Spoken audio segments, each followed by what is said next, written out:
Folks, Black Star Network is here. Hold no punches! I'm real revolutionary right now. Support this man, Black Media. He makes sure that our stories are told. Thank you for being the voice of Black America, Roland. Stay black. I love y'all. All momentum we have now, we have to keep this going. The video looks phenomenal. See, this difference between Black Star Network and Black-owned media and something like CNN. You can't be Black-owned media and be scared. It's time to be smart. Bring your eyeballs home. You dig?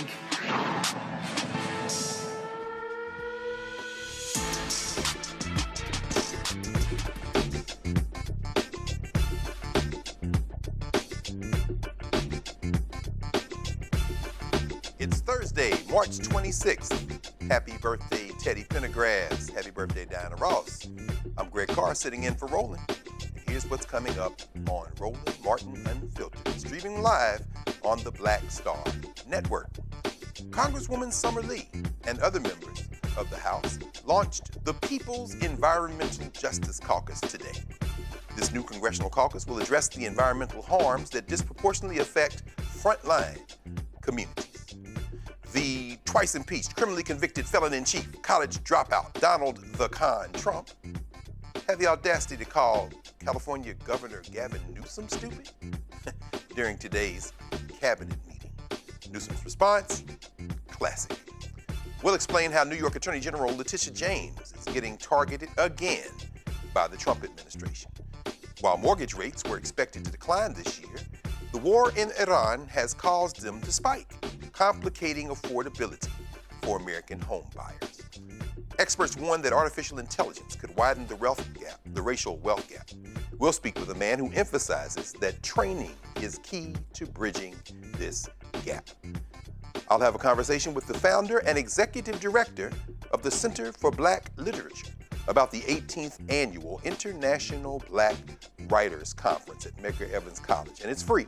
So those of you in the New York area, why don't y'all check it out. In tonight's Shop Black Star Network segment, we'll feature Created Collections, an artisan lifestyle brand that curates earth-rooted, soulfully made goods to inspire intentional living and everyday beauty. It's time to bring the funk on Roland Martin Unfiltered, streaming live on the Black Star Network. Let's go. He's got it. Whatever the biz, he's on it. Whatever it is, he's got the scoop, the fact, the find. And when it breaks, he's right on time and it's rolling. Best believe he's knowing. Putting it down from sports to news to politics. With entertainment just for kicks, he's rolling. It's on go, roll, y'all. It's Roland Martin, yeah. Rolling with Roland now. He's funky, he's fresh, he's real, the best, you know he's Roland Martin now.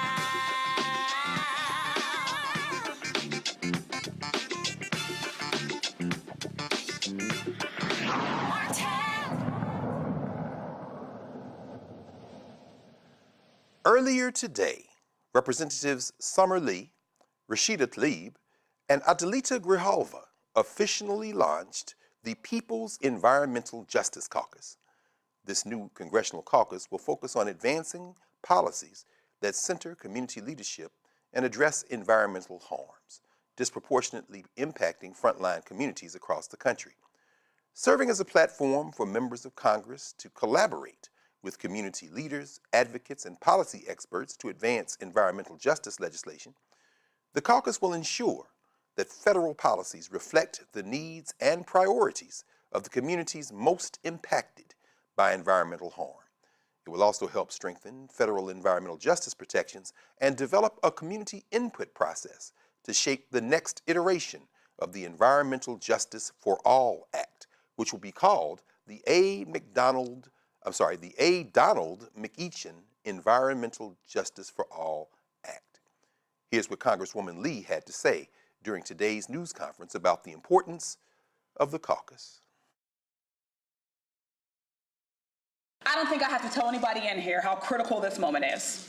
We were in a critical moment before we entered into this administration. The times were critical and have been critical for some time. We know that the climate crisis, as we've been saying, has been existential. And now that we are in the midst of an authoritarian takeover of our government, it is more important than ever that we be rooted in this work, that we not run from it, and no matter how hard it is, that we rededicate ourselves to this. And when we talk about the various levels of discouragement that we're going to get and that we will see, we know, right? Last Congress and for the last few years, the work that you all have been doing did result in tangible change and tangible victories that we saw. So to see and to feel that that work is now being rolled back, that is being attacked, and that the progress that we made has been stalled can be incredibly discouraging. But we also know that we are built for this moment. We know that the work that it took us to get to those successes and those victories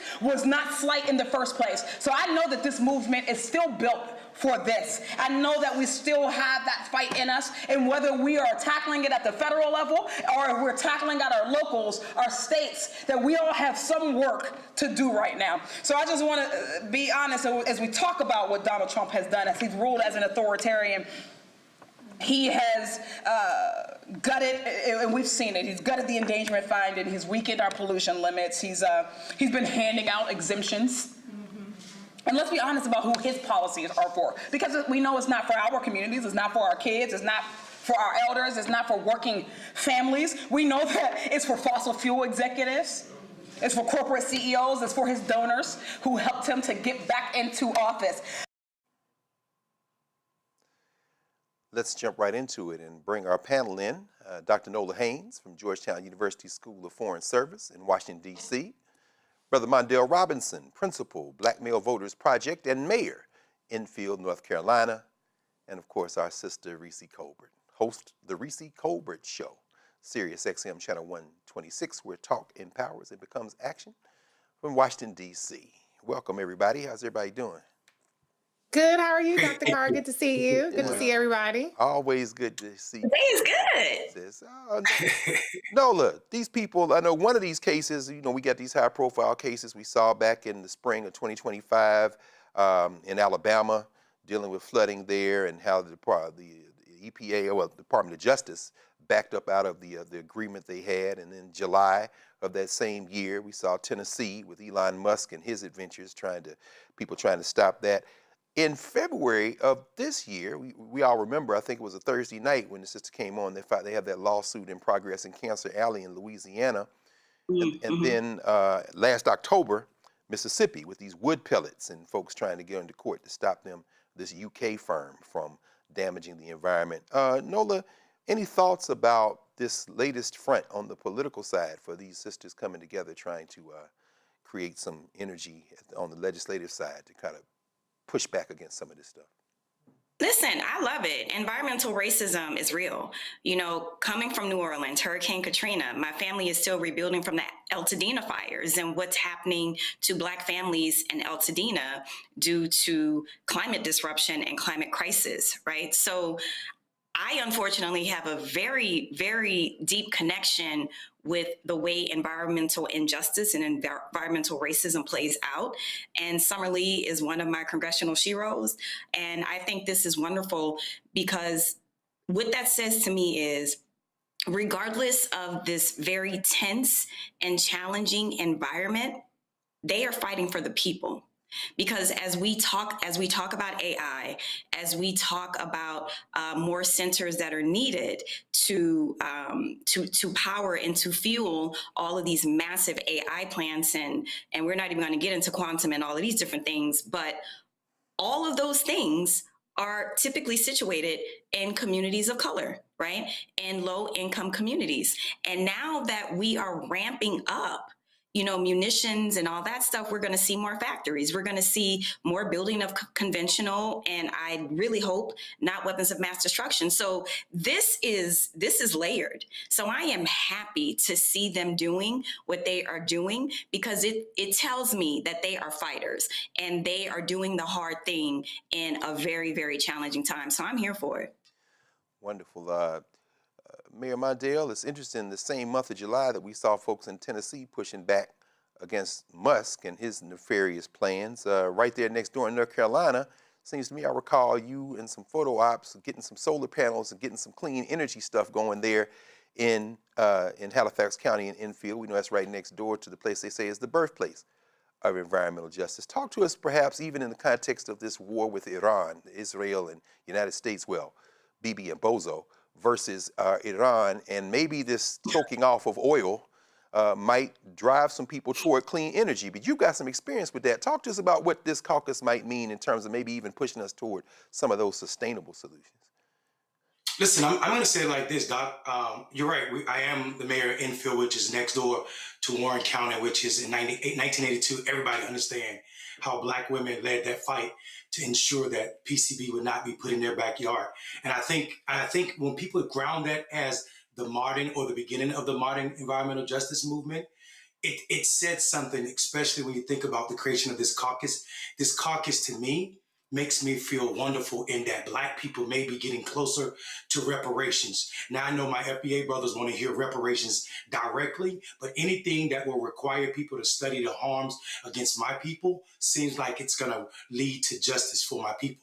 So that's why I'm super excited about this. And what I think is happening with this oil, what we see is it's no longer just harming to our environment to use dirty oil. It's also economically stupid to tie ourselves to something that can be damaged and cause international harm like it is right now. What we're doing in Enfield is we're trying to think beyond just solar, though.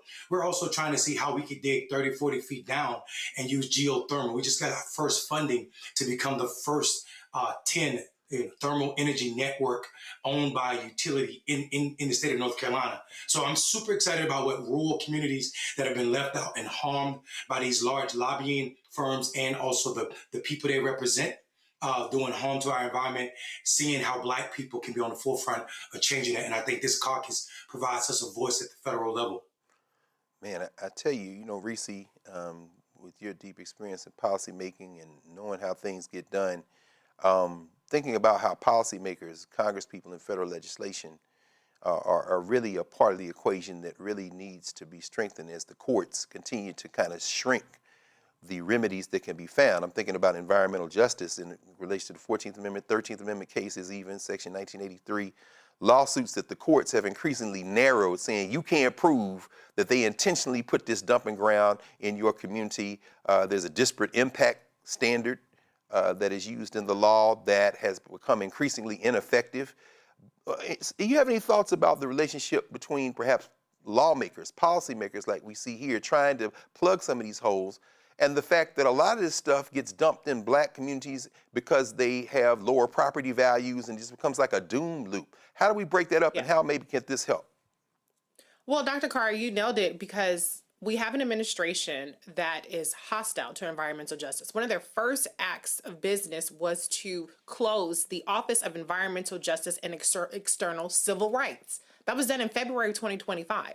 Then when you pair this administration's hostility towards environmental justice, or the environment period, with what the courts have done, and I remember talking about this maybe 2 years ago, a Ronald Reagan judge was a judge that blocked environmental justice measures in one of these southern states. I don't even remember now, it's so many years ago, but the courts are not coming to save us. This administration is hostile to us. So that leaves the legislature to step in and to make it such that it's not open to interpretation of a Bush judge, of a Trump judge, and it's what the law plainly states. And so absolutely, this is incredibly important that you have legislators that are at the forefront of this. And one of the things Congresswoman Summer Lee pointed out was that it needs to be grassroots activists and grassroots legislators who are driving this, as opposed to corporate lobbyists. So that's another important aspect. But the last thing I'll say on this is that environmental justice is a racial justice issue. And so when we've been through many primaries now and they ask about a Black agenda, and people want to go right to prison and they want to go right to things that are associated with poverty, which are, of course, very important things. But it is also incredibly important what happens in terms of environmental justice. You all have already talked about dumping and things of that nature, cancer. And we're going to have increased impacts, which are going to increase our energy bills, which are going to increase our health disparities. So to have really competent people who have a cultural competency leading this charge is incredibly encouraging. And I would love to see this caucus grow. Absolutely. We're all proud of those sisters who have come together. Of course, we know Grijalva, one of the most recent members after the MAGA Muppet, Mike Johnson, wouldn't swear her in. So she's hitting the ground running. And of course, Rashida Tlaib there in Michigan. And as I'm always proud to remind everybody, a proud graduate of the Howard University School of Law, my former student, Summer Lee, who came there like that out of Western Pennsylvania. So it's good to see her. There's some things that you just have to hear, although we probably heard enough to make up our minds. But all right, let's just humor ourselves. Here we are on a Thursday evening. While speaking during Thursday's cabinet meeting, the occupant of the Oval Office, at least what's left of it, took shots at California Governor Gavin Newsom for admitting that he has or had dyslexia. Let's hear. I don't want a stupid person being president. You know, I'll say it right now. I say it because no press ever reports it. I'm the only president that ever took a cognitive test. I took it 3 times. It's actually a very hard test for a lot of people. It wasn't hard for me. But it's a cognitive test. It starts off with an easy question, and by the time you get to the middle, it gets tougher. By the time you get to the end, very few people can answer those questions. They get very tough, mathematical equations and things. I took it 3 times. I aced it all 3 times in front of numerous doctors that I have no idea who they are. And I was told when I went in, they said, Doc Ronnie told me this. My current doctors who are fantastic doctors, they said, well, if you take it, you know, it's Walter Reed, it's essentially a public hospital. And if you do badly, it's probably going to get out. But I aced it. I got them all right. And one doctor said, I've never seen anybody get them all right. I've been doing the test for 20 years. I want people, I would love to see anybody that's a president or a vice president or anybody that has any chance of being a president, I would like to see them take a cognitive test. Because we had a man in this office that had no clue what was happening. Wow, well, we've broken some news tonight on the Black Star Network. Donald Trump resigning live today at 1600 Pennsylvania Avenue, what's left of it. I didn't see little Marco blink. I'm not sure. His face has turned more and more to a mask. The runt rooster on the other side, though, Pete Hegseth, he's all there for it. Heard he had a prayer meeting at the Pentagon today or somewhere around there. Reese, I feel like you got something to say. Why don't you come in and help us interpret what we just saw?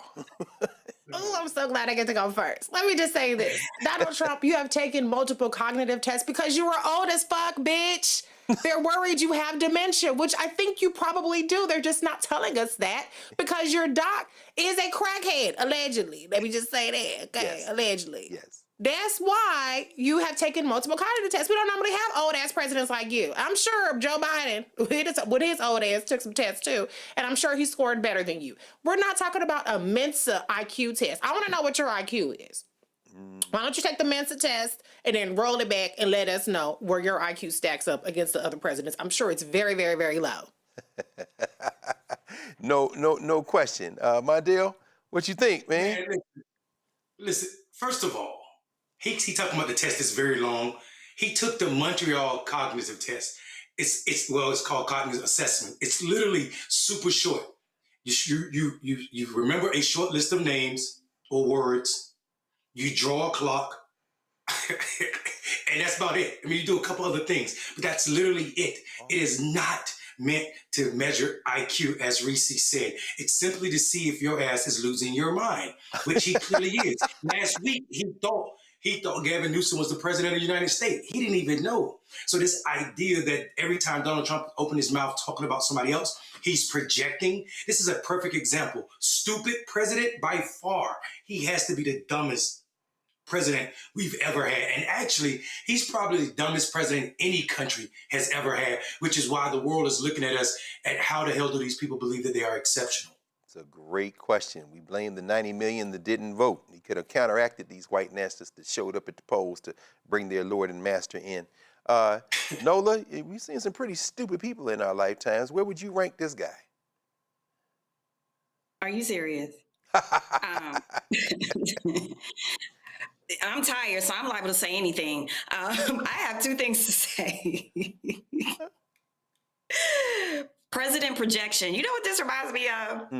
It reminds me of when you're a kid and that thing you wanted for Christmas, you couldn't get, and everybody else knew you couldn't get it because, you know, your parents weren't able to get it for you. So what you do is, well, you know, the first day of school, you have the reason all figured out, right? You have your excuse all figured out why you didn't get the thing that you wanted for Christmas, right? But everybody already know, we already know you didn't get the thing for Christmas. So you sitting up here lying. That's what president projection does all the time. He projects, he knows people calls him dumb, slow, and stupid. He knows these things. This is him trying to counteract those claims. He's very well aware that people do not think he is smart. This is why this entire conversation is happening. And the second thing that I want to say, oh God, I can't even listen to that and watch that. It's so disgusting. The second thing I want to say is, a few months before my mom died in 2023, I had a very serious brain injury. I have been through numerous cognitive exams because something was wrong with my brain. So that is to say, like Reese pointed out, you're not just taking these exams just because there is a reason. There's no one waking up saying, you know what, let me go take an arduous cognitive exam. And I've taken all of them. I've taken the very simple ones that Mondale laid out, and I've taken the really, really long, exhaustive ones, and they are no joke. So, you know, he's sitting here talking about he doesn't want a stupid president because he knows that's what everyone thinks about him. And then actually the last thing that I will say, I actually applaud people who are very honest about what they have going on, because I think that is actually a sign of strength. I think that that is a sign of leadership, because there are tons of people out there who aren't, you know, mad geniuses, and that is okay. Maybe if Trump had an ounce of humility, if he understood how to tell the truth, then maybe he wouldn't be so reviled around the world. That's true. And can I just say one more thing? Yeah, please. Having dyslexia does not make you dumb. That's right. Donald Trump is dumb, and he ain't got He just learned dyslexia, differently. okay? And what we have in this country, because we are in a so-called advanced nation, is we have technology and we have resources and we have mechanisms that help people that have various learning disabilities or different abilities be able to still excel. And I think that Gavin Newsom is a great example of that. He made it to be governor of the largest of one of the top economies in the world, and he's been very successful at that. And so, but you know, Donald Trump consistently communicates a hostility, and he consistently communicates contempt for people that he as president should be trying to protect. But we know that's not what his agenda is, because he has tried to dismantle the education department, which primarily concerns with ensuring that people with learning disabilities are not discriminated against and that they're given ample opportunity to succeed. Absolutely. And I also, Dr. Carr, just to add, I think it's also a continuation of how we can label him a fascist and be comfortable with that labeling. Anybody that Donald Trump, like Hitler, that don't see as perfect, he finds a reason to discourage them. I think what Gavin Newsom did was he brought humanity to something that about 10% of the population in this country is suffering from. About 8 million people in his state alone have dyslexia. So him saying that, normalize this for children who are suffering through it, to let them know that, hey, that this is not a limitation. It's just something that you have to deal with and figure out how to manage. So I think Donald Trump, again, is isolating people simply because he don't want to see them as different. Well, he does see them as different and less than, simply because he himself is valueless without value. That's and you know, since everybody else had another comment, Greg, can I say? No. As professors, you know, I don't know if you saw this, but I saw this semester where I had the most amount of accessibility requests. Oh, yeah, and, absolutely. You know, like it's been the most that I've seen ever, right? So that tells me that students are going through something, that my brilliant students, whatever it is, but they're working it out. You know what I mean? They're getting help. They're using the tools, and their brilliant selves are sitting at Georgetown University in my space security class. So a person who may have a learning, who learns differently is not at all dumb, but that just points to Donald Trump's endless limitations. He cannot distinguish learning differently from being dumb. And the reason why he cannot, because that statement is about himself. I think you're absolutely right. Yeah, I've seen more accommodations letter and folks being tested, I think, anytime, by far. And it's probably going to continue in that way. Yeah, for a man whose father, whose brother, if we can trust what his niece and nephew have said, suffered with mental illness or some mental challenges, which is not dyslexia, like you said, some kind of wiring question, but something else, he should probably be quiet. But, you know, when you show narcissistic and sociopathic tendencies, you know, perhaps you can't help yourself. And it would all be fun and games if he didn't have the nuclear launch codes. So I don't know, Reese, maybe we can send our sister Erica Savage out to reframe his brain. If anybody could do it, Erica could do it. You know, maybe I'll talk about that this weekend. Okay. So how can you crack the nut of Donald Trump? Erica, you should, get on that. We need you, sis. We need to get her on that, yeah. We need to get her on it, right? All right, this is Roland Martin Unfiltered on the Black Star Network, and we will be right back.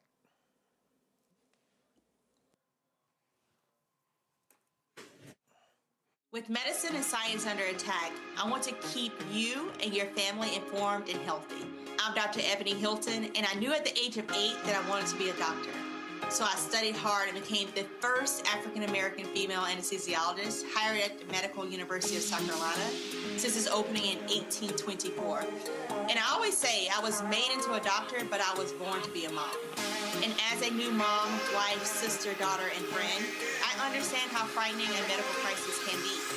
I care for individuals on some of the worst days of their lives, and it's my mission to provide you with a safe space to gain clarity on issues affecting your mind, body, and soul.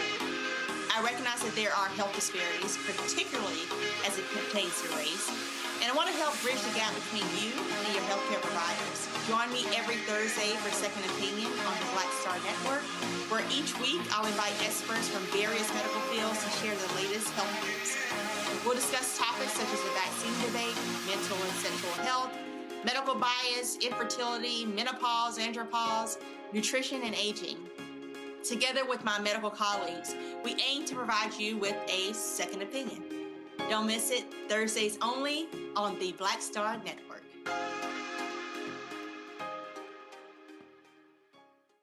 What's good, y'all? This is Doug E. Fresh, and you're watching my brother Roland Martin Unfiltered as we go a little something like this. Hit it. It's real.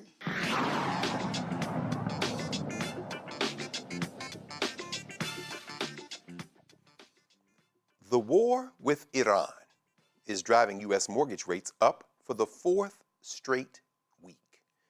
Economists expected 2026 to bring lower mortgage rates and more homes for sale after last year's 30-year low in home transactions. Instead, data show the average 30-year fixed mortgage rate rose to 6.38% this week, marking its fourth straight weekly increase and the highest level in over 6 months. It is the largest one-week jump in mortgage rates since April 2025, when markets were affected because of Bozo's initial tariff announcement, Donald Trump.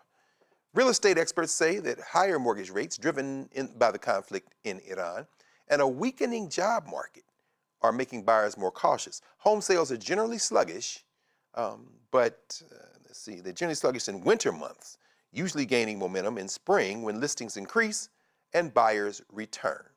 By late February, early signs suggested home sales could pick up when rates slipped below 6% for the first time in over 3 years. After the U.S. and Israeli strikes on Iran in late February, however, global markets shook, forcing mortgage rates higher. This is a problem. Mayor Robinson, you've had to manage a municipality where folks are trying to live their dreams and in a rural area. I mean, the housing market, are you seeing some of the ripples yet? Or what are folks saying to you as you've seen the markets change here? Listen, I think, Doc, I think some people might be sitting back thinking this is us reaching, wondering how can a war where people are complaining about the shutdown of the Strait of Hormuz, it cause or be linked to what's going on with mortgages. But people need to understand that that this war equal higher oil prices equal higher inflation equal higher interest. And as simple as that. Don't let people make you think this is hard to explain. Donald Trump and Benjamin Netanyahu's war on the Middle East and Iran and brown people, because Benjamin Netanyahu is still bombing people in Gaza and also Lebanon. It is a war that is causing your life to be more expensive. And for a president that ran on affordability, he's failing epically at doing that. This is nothing to flint your or blink your eye at. I tell people all the time, the best billboard to look at what's going on with gas is when you drive past gas stations, look at the price of gas. And it is real. For people that live in my town, one of the poorest towns in America, this is a direct effect. When oil cost reaches the gas pumps, and gas is probably a significant portion of people's weekly earning, Donald Trump should damn well be held accountable for this. And I think the first chance people get to really hold him accountable is in the midterms. And we're going to see that. I think my people are definitely upset with the price of gas, like other people across this country. Yeah, people are nervous. Like you said, I mean, every dollar you put in the gas pump is one check away from being able to pay a mortgage, and people are trying to hedge their bets. They don't know when to invest in trying to buy a home, and so maybe they're going to hold off. Nola, are you're from an area of the country where folks have to pivot very quickly in the face of natural disaster, but you're also from an area of the country where you know the relationship between energy prices and energy costs and things like buying a house. What do you see on the horizon? Well, you know, one of the things that I'm also paying attention to, it's not just the regular middle and then the super. I'm also looking at the diesel costs, because what that signals to me is supply chain issues in terms of the way that costs are spiking for the men and women who drive the big trucks with all the stuff in them, right? Like a lot of those trucks still use diesel. So that means that cost is already going to be on us. We already have the tariff costs on us, right? I don't think we've had a conversation about fast fashion, but you know, the way in which the tariffs have disrupted kind of the fast fashion industry, we are seeing very similar things, you know, to supply chain. I mean, fertilizer prices are going up. So it's not just the immediate impact of what we're seeing with our eyeballs at the gas stations. It's also those things that we don't pay that much attention to. And those fertilizer costs that are going to go up, that means that the steaks that are already super expensive, you know, that's going to go up. That means that the cost of, you know, different types of meats and everything else is also going to go up. So I'm seeing this kind of like a larger picture in terms of the different ways that Donald Trump's incompetence impacts Americans' kitchen tables. And it's not just our kitchen tables. He's impacting a lot of people's kitchen tables around the world. And to your point, even though, you know, coming from California and gas is always high, to see gas right now in Maryland, when I came home, it was $4 something. At several different gas stations. And that is steep for this area. And it's only been a month. And that is the scary part of this because, you know, Greg, you know, in my work life, in my everyday life, these are conversations that I am having all the time. And I actually just talked to a colleague earlier today about what he thinks the end goal is. And he feels similarly to me. What end goal? So if that is the case, if they are going to go in there and make all the money and keep it for themselves, honey, and just exploit us and think we are just going to keep paying and keep paying and keep paying, I think they have another thing coming. I think this No King's March that's coming up this weekend will absolutely show Donald Trump just how much people are not feeling those prices at the gas tank. No question. And like you said, I'm not aware, and you would obviously know more than all of us about this since you're in the middle of that community, but I'm not aware of anybody in the intelligence community, the foreign policy community, who thought this was a good idea. Bozo is clearly in his own mind, and whatever sweet nothings Mohammed bin Salman is whispering in his ear, back with $2 billion to his brother, to his son-in-law with the dead man suit, they are now in the middle of something they can't get out of. We just don't. It's a foobar. Yeah, it's a foobar. It's definitely a beyond foobar. chaos. It's a foobar. No question. And Iran hadn't even played their rest of their hand yet. If the Houthis decide to close the Red Sea, this is about to be something else. And thank you for bringing up all the agricultural and food security issues. Like you say, the fertilizer, it's planting season. So, Reese, if folks are now having to think about whether or not to invest in a home, in part because it is like we just heard from Dr. Haynes, like we just heard from Nola, it's not just the gas, it's the fertilizer, it's helium. That's going to impact MRI. People talk about that. Aluminum, petrochemicals. In terms of a real estate market, how do you see this thing unfolding, particularly since there doesn't seem to be an end in sight? Well, here are a couple of things. I'm going to try to give like an economics, maybe not a one-on-one. This is more advanced economics, and I'm trying to make it plain. So what we have happening is this, right? We have the Treasury yield, the Treasury bond market, right? And the stock market, oil prices, all of those things are priced, in my view, very optimistically, because most of the investors at this time are expecting there to be a relatively quick conclusion to the end of this war. And that is why Donald Trump has been messaging and flip-flopping back and forth in terms of wanting to obliterate Iran and then saying, just kidding, because he wants to assure investors that it is safe to invest in the stock market. He wants oil prices to go down because gas prices are up. And when gas prices are up, that is bad politically for him and his party. So you have a very unstable global economy and global security issue that is still being treated optimistically by investors. But what's starting to happen is we're starting to see the yields on the 10-year Treasury bonds, which are considered risk-free bonds, those are going up. So what a yield means is that is the return on the investment. That's not the specific, what's called a coupon interest rate. That is what investors are demanding in terms of their return on their investment in order to purchase 10-year Treasury bonds. And that is part of how we keep our country going despite being $39 trillion in debt. And so since the Treasury bond is considered a risk-free bond, then what mortgage-backed security investors want to see is they want to see a little bit extra on top of that Treasury yield, because that's considered people are going to default on their mortgages and a whole number of things. And so that's why the mortgage rates tend to track 1.5 to 2 points higher than the Treasury bonds. So that's why, despite the fact that Jerome Powell did not do anything with interest rates last week, or maybe it was 2 weeks by now, we're still seeing these shifts in mortgage rates. That's why sometimes they go down even without Fed action, sometimes they go up. And so I say all that to say that it could be better because perhaps people are feeling a little jittery today, and so the yields are going up. People are demanding a lower price for these bonds. That makes the yield go up.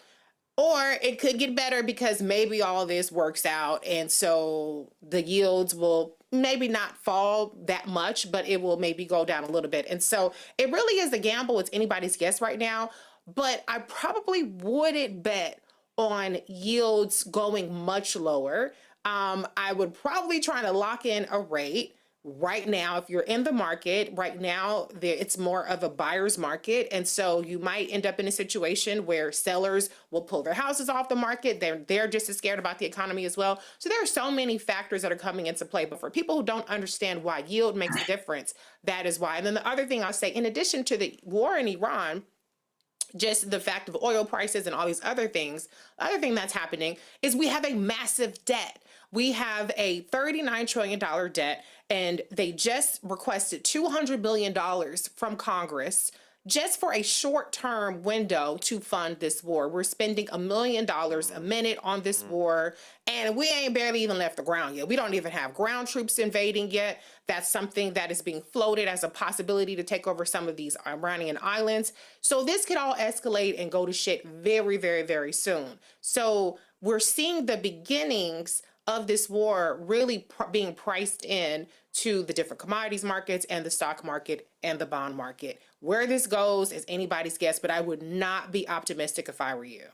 Man, and then you got a whole ass madman sitting in Pennsylvania on Pennsylvania Avenue talking smack to the Prime Minister of Japan when she holds $1 trillion of U.S. debt. The man is a madman, and we know Bibi's not going to stop. So, you know, they have a dream of greater Israel. But listen, we have a story that just kind of broke over the last 24 hours. We know yesterday, if you haven't seen yesterday's Roland Martin Unfiltered, you know, strongly encourage you to go back and look.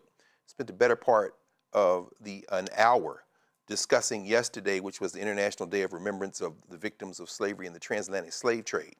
And the president of Ghana, John Mahama, made a historic declaration and put on the floor of the UN General Assembly a wonderful declaration which was voted on, and 173 countries backed him to declare the human trafficking of African people, the so-called transatlantic slave trade, the greatest crime against humanity in history.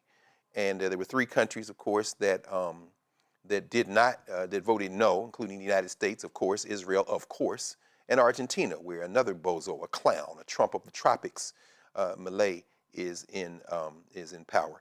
And then all the European countries abstained, the ones who have the most blood on their hands. But today, President Mahama is in Pennsylvania. As we speak, I think he's probably still on the campus of Temple University in Philadelphia, but he was supposed to be at Lincoln University. So I want to ask you all about this news that broke this week after months of planning, right down to the execution of a visit to the alma mater of Kwame Nkrumah, the first Prime Minister of Ghana. John Mahama was uninvited to Lincoln University, historically black college there in Oxford, Pennsylvania, one of the 2 oldest in the country. And this is from Ghana Web.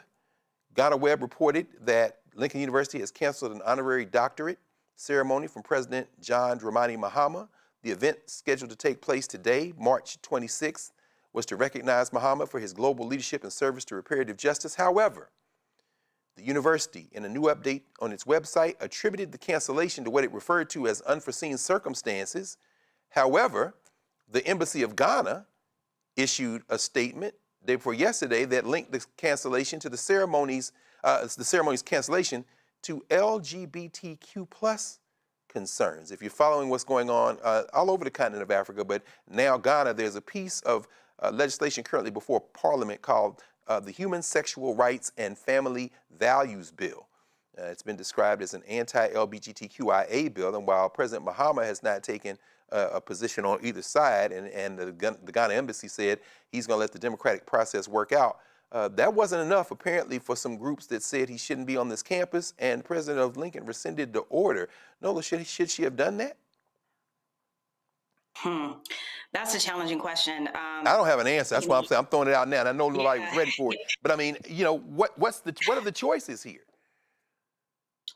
Well, you know, in my experience, I remember being a very vocal student, you know, coming out of UCLA, you have an issue that means a great deal to you. You're going to lean into that and you're going to apply pressure onto the administration. And actually, I didn't know that Ghana was going through some of the same things that a lot of the other countries on the continent are going through. And, you know, like I said, I don't have an answer to this. I'm thinking about my years as a student who was very active. And I'm also thinking about now my role, you know, as an educator now. And I would have sided with my students, if I'm being honest with you. I would have sided with my students. But the last thing I'll say is this. When I lived in Ghana, gay men just come to me. They just flocked to me. And what was sad was the gay men who couldn't live out loud and proud. That broke my heart. But what I also understood is that I was there and my very progressive self, my different worldview, and I didn't want to disrupt what they had going on. But what I'm saying is, from a personal perspective, there are a lot of LGBTQIA folks in Ghana and on the continent, everywhere, period. And so the president saying, let the democratic process, you know, play its part, kind of sounds like he doesn't really want to deal with it. He doesn't really want to talk about it. And maybe that is not not the best look. Like if you're against it, that's what you're gonna stand on. And if you're for it and you don't want to say it, you may say something wishy-washy like that. So I don't know the whole story. I'm just saying, I remember my days as a very active and progressive student, and knowing my role as a professor. If my students came to me and they had an issue with someone coming to the campus, and the issue was one that had a lot of cultural and social and political consequence, I would give it a lot of thought. But like I said, I would most likely side with my students. So I don't know the whole story at Lincoln. It's a challenging situation, but I agree. I remember being a student, and what they were looking for was him saying, you know what, I stand by the LGBTQIA community, and he didn't do that. Yeah, listen, I'm sure that Roland, who knows Dr. Allen, Brenda Allen, the president of Lincoln, will probably have her on either tomorrow or next week and try to, because it's just truly unfortunate all the way around. There's no winner in there. Kwame Nkrumah went to Lincoln. And so, yeah. and after yesterday especially, I mean, we're looking at maybe there's just not a good choice. Roland Martin Unfiltered. We'll be right back after this break.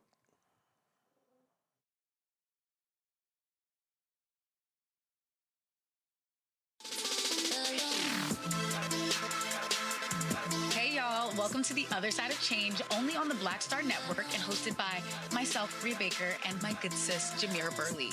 We are just two millennial women tackling everything at the intersection of politics, gender, and pop culture. And we don't just settle for commentary. This is about solution-driven dialogue to get us to the world as it could be and not just as it is.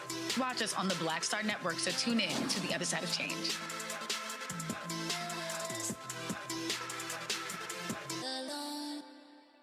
Hey, yo, what's up? This is Mr. Dalvin right here. What's up? This is KC. Sitting here representing the JODECI, that's Jodeci. Right here on Roland Martin Unfiltered.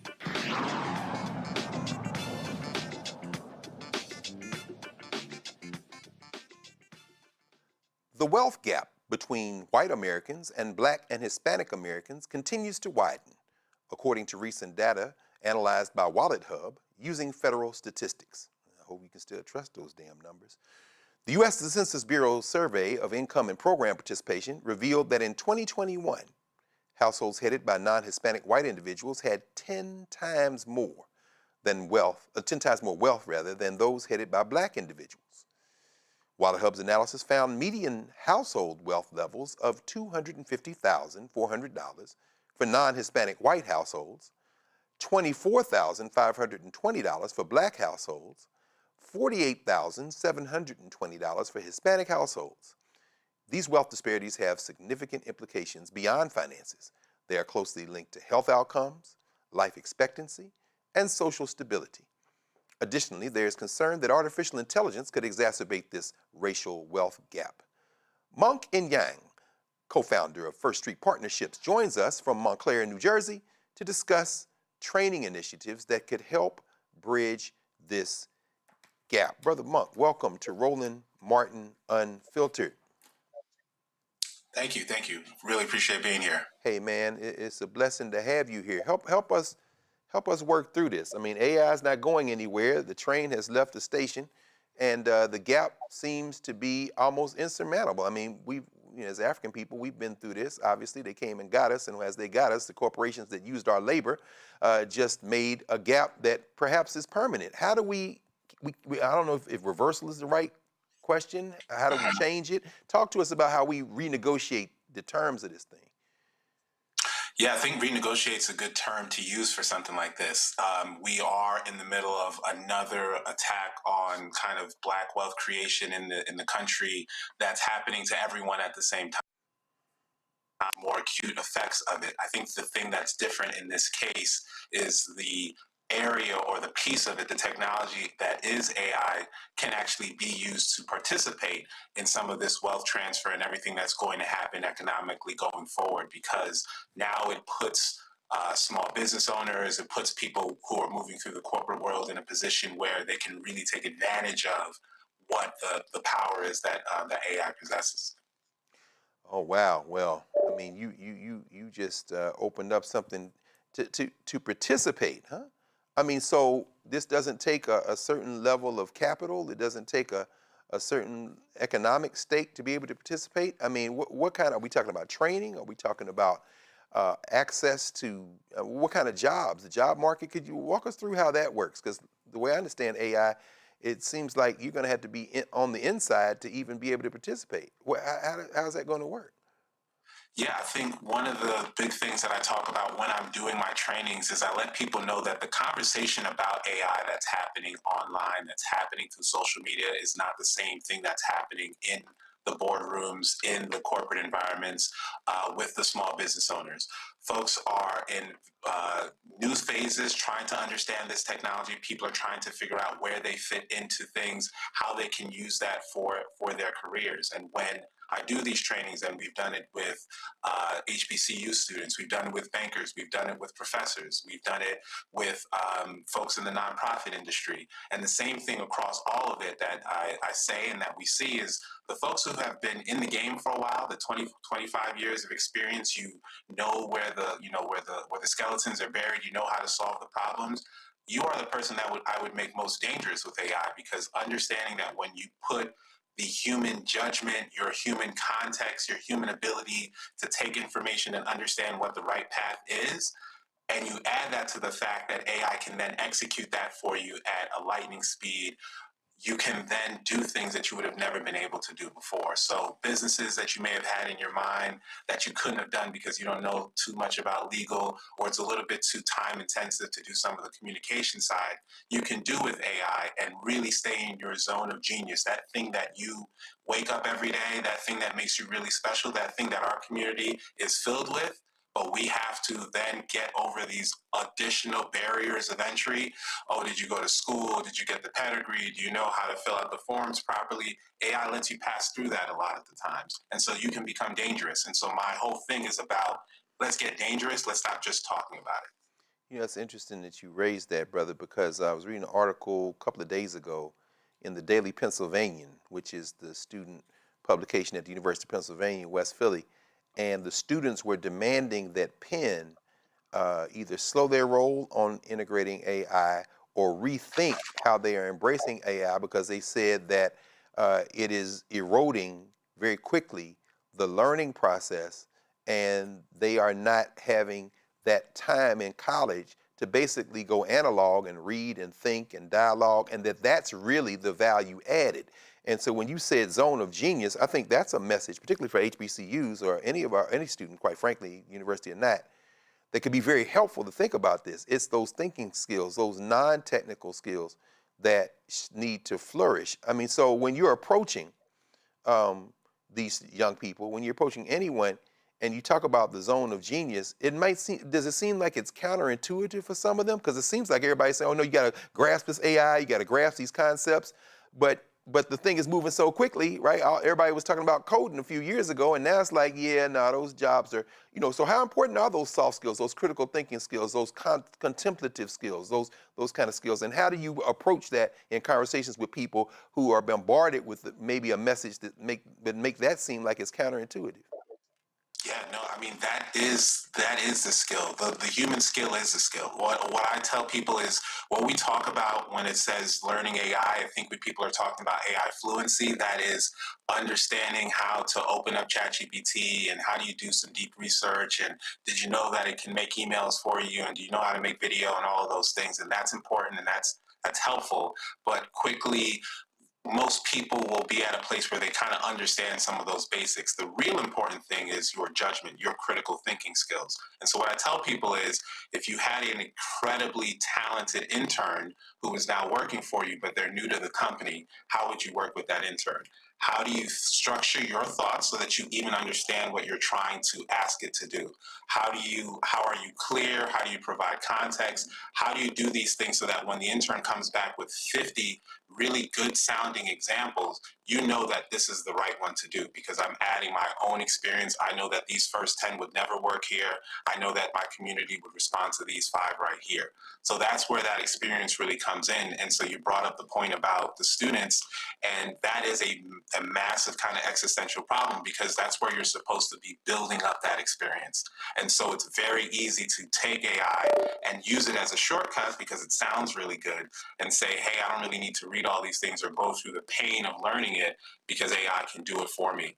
And that's not the case. It can sound like it did it well for you, but if you're not putting your own human spin and understanding on it, it'll be hollow. And that's how you see the generic things that people say, clearly AI made that.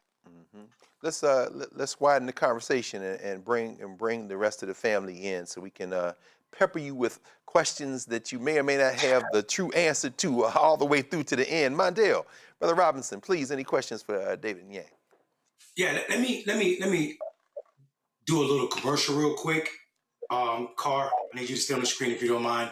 And also, Brother Monk, because I think this is an important point to point out right here. It is because of Black-owned space that we get to have this conversation. You will not see a conversation with 5 Black faces talking about this point on CNN, MSNBC, or anything. So people not tuning into this channel make it harder for us to be able to even have this conversation. So first of all, Brother Monk, I'm in awe of what you're doing.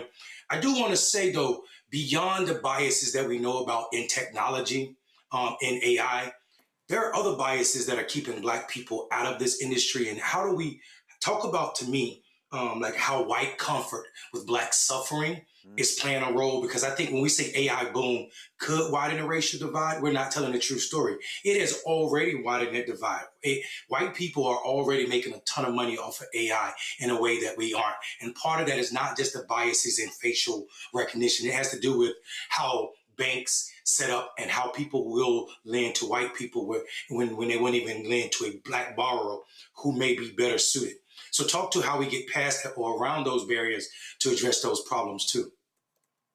Yeah, I think a lot of great points that you made. One is the structural biases and problems that we have are always there, and a lot of them can be exacerbated by AI in the fact that not necessarily that the technology is doing anything, but because you're not able to raise money as easily and as quickly as your white counterpart, you can't jump on the idea that you have at the same scale that somebody else then has it. You know, I'm dealing with the same thing right now. You know, I know that my product is incredible. I know that the training is incredible, but the process of growing it is slower and piece by piece because I don't have access to the capital that my white counterpart would have at this stage of the game. And so that's very real.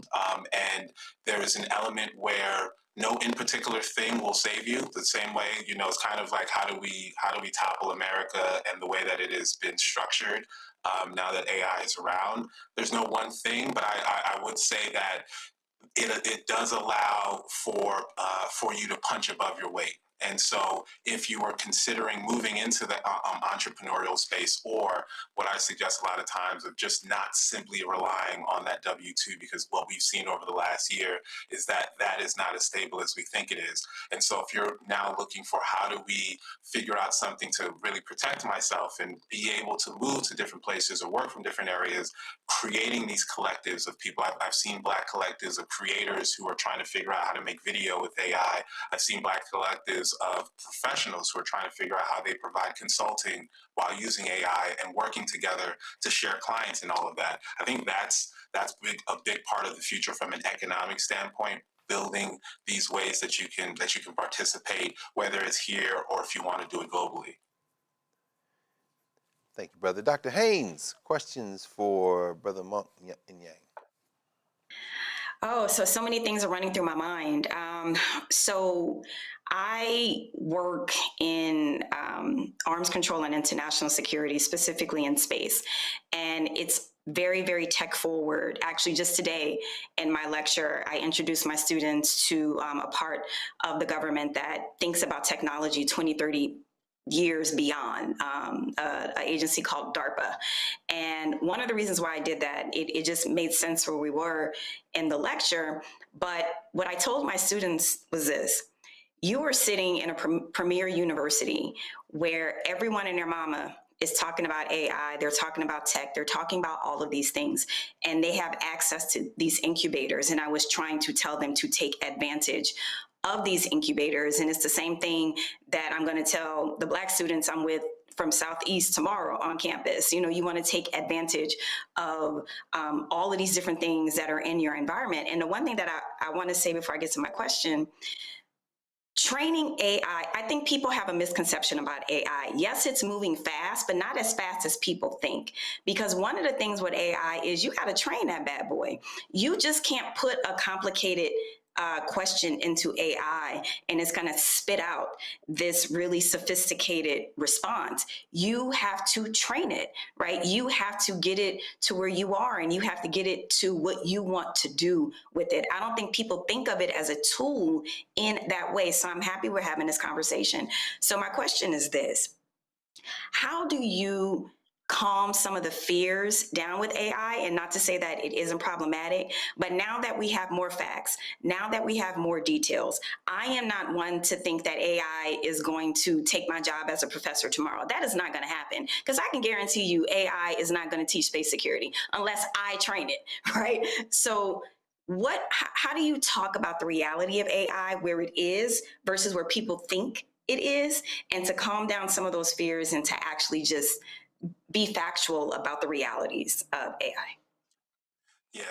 I think that's a big part of the conversations that we have, of kind of level setting people and helping them understand where we are in, the grand scheme of things. We've seen things like this before. I think it's obviously much more widespread than some things like, moving to digital banking or moving to the internet itself. But these were widespread, big panic. How is this going to destroy, retail business? Because now everyone can do online shopping, and if you have a retail store, you're not going to be able to sell anything. But to this day, online shopping is only about 20% of total sales. So it's still, there's an element where there are incentives on both sides. There's incentives to make you feel like AI is going to take over everything, full stop, and you should just comply in advance. There are financial incentives.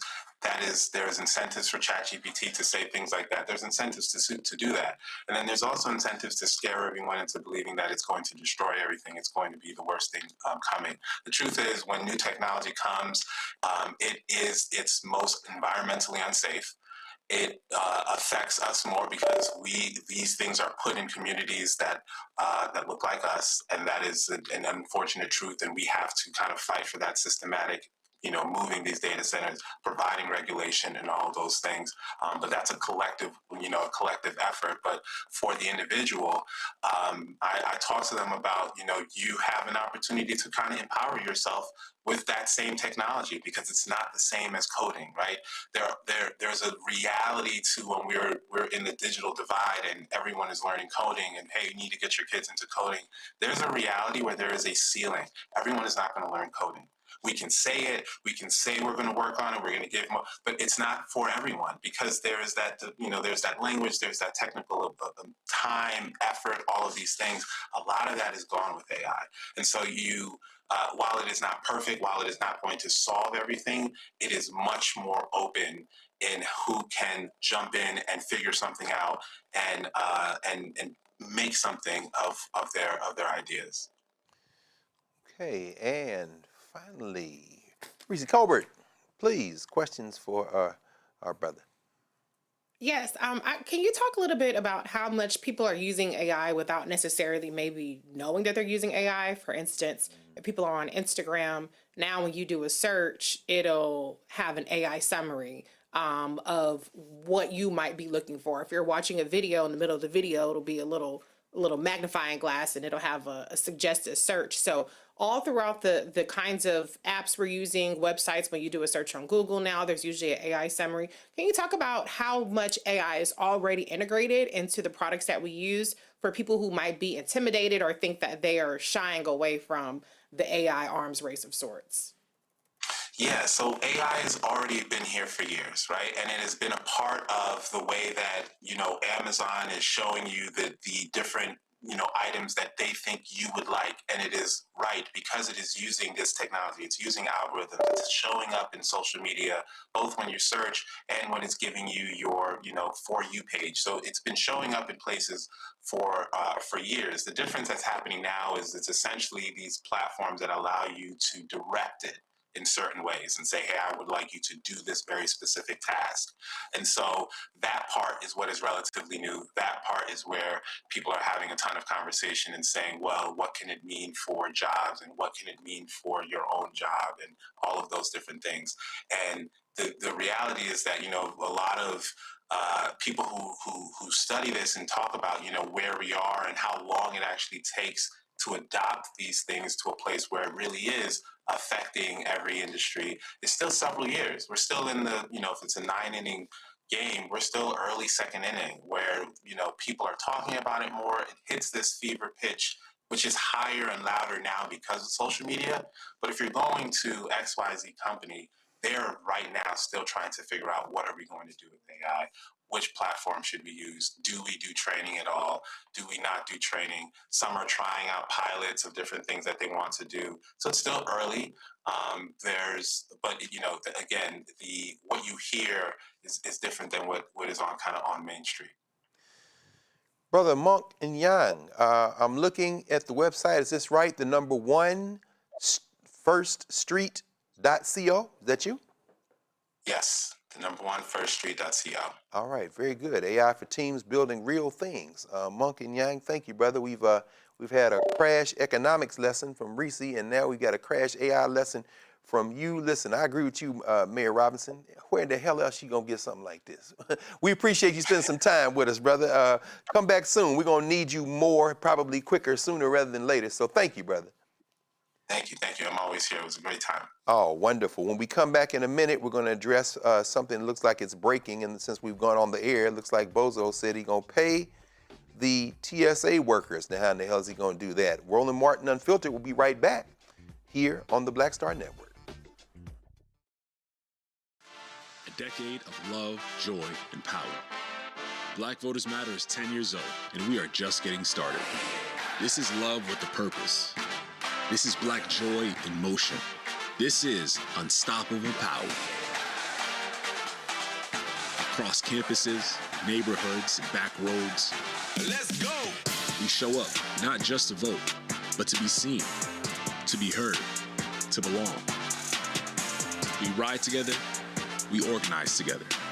We remind each other that our voices matter, because they always have. Black Voters Matter is about more than ballots. It's about housing and healthcare, clean water and living wages, education, reproductive freedom, and dignity. It's about turning pain into action, turning belief into movement, turning community into power. We don't wait to be invited. We bring the energy. We bring the love. We bring the people. Because when Black communities come together, we don't just survive, we thrive. This is how change happens. This is how history moves. We organize, we build, we win.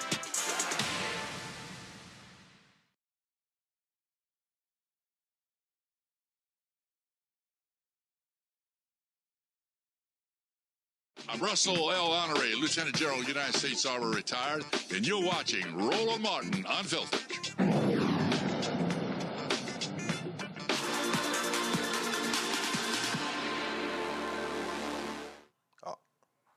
All right, we're back here. Roland Martin Unfiltered on the Black Star Network, and I'm sure all of us are scurrying to our devices to try to figure this out. First I saw it came across the feed in social media. And so let's just go through a couple very quickly. CBS News is reporting that President Trump said this evening, since we've been on the air, he will sign an executive order to restart pay for Transportation Security Administration officers who have gone more than a month without a full paycheck, leading to thousands of absences and long lines at major U.S. airports. Mr. Trump did not say what legal authority he intends to use. TSA agents have gone without pay. This is the quote. And this is really distasteful. I'm going to do it because apparently everybody is doing it, and it's sad that we are. We should stop reporting or repeating what he puts on social media and wait for a better process, regular process. But this is what he has put out on his bogus-ass Truth Social platform. Quote, because the Democrats, I'm going to read it just as he wrote it. Quote, because the Democrats have recklessly created a true national crisis, I'm using my authority under the law to protect our great country, as I always will do. Whatever. Looks like The Guardian out of London is reporting. It's similar. It has even more from the Post. It says, quote, I'm going to sign an order instructing the Secretary of Homeland Security, Mark Wayne Mullen, to immediately pay our TSA agents in order to address this emergency situation and to quickly stop the Democrat chaos at the airports. Finally, figured we should go to the home team, regime state media, Fox. Fox has a headline, Trump declares national emergency at airports.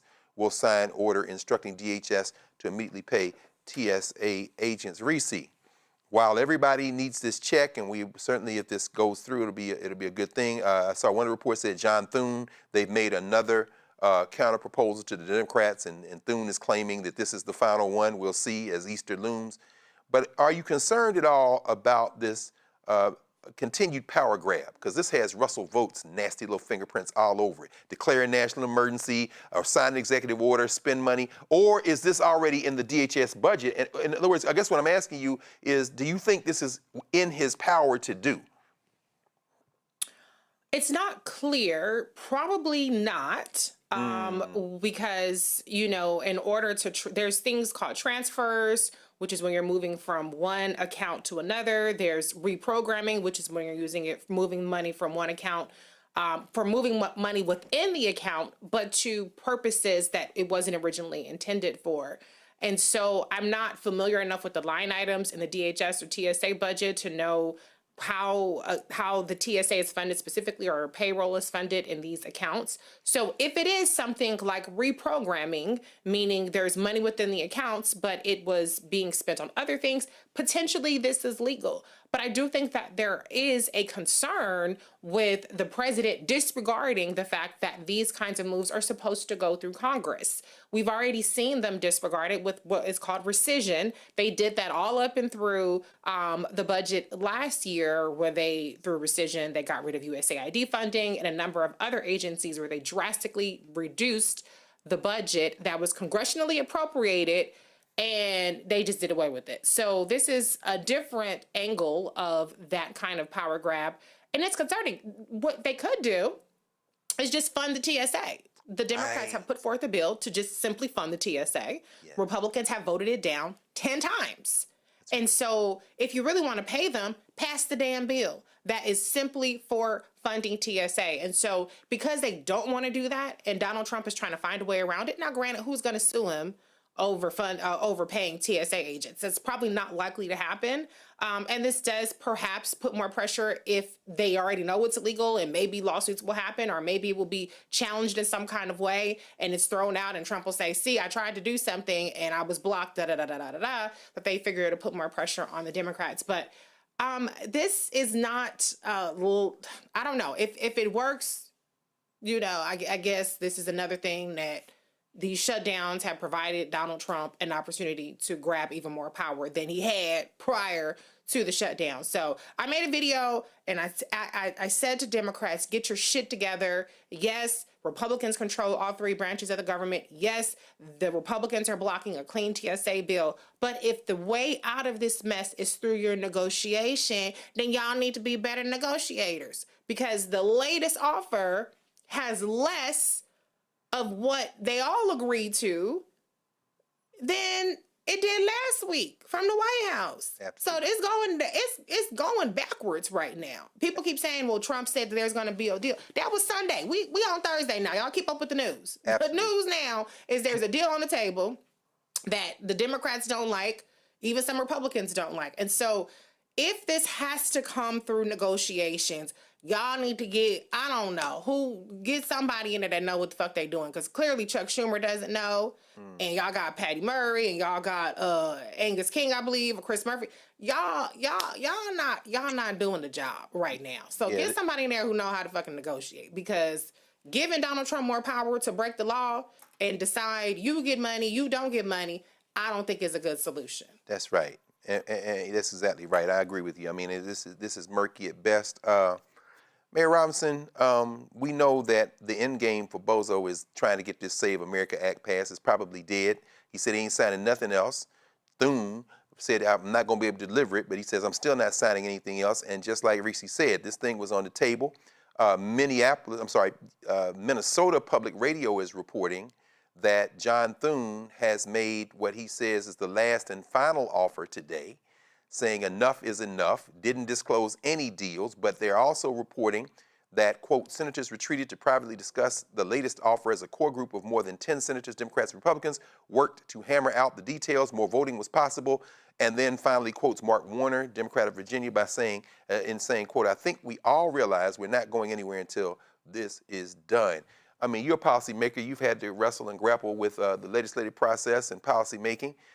Do you think that Thune is talking with Trump and the rest of these guys, and this is kind of an attempt to, as Reese said, grab some more power, but on the other end, perhaps bring this thing to a close with, again, the SAVE Act looming as the kind of sword that Trump is holding over all their heads, saying, I ain't signing nothing till you suppress these voters? Well, listen, we got to be honest. If I'm Thune, I'm just waiting the Democrats out, because they're going to do what they always do, which is buckle. We've seen it is not by the mistake that since Ronald Reagan, the Democrats have become more conservative.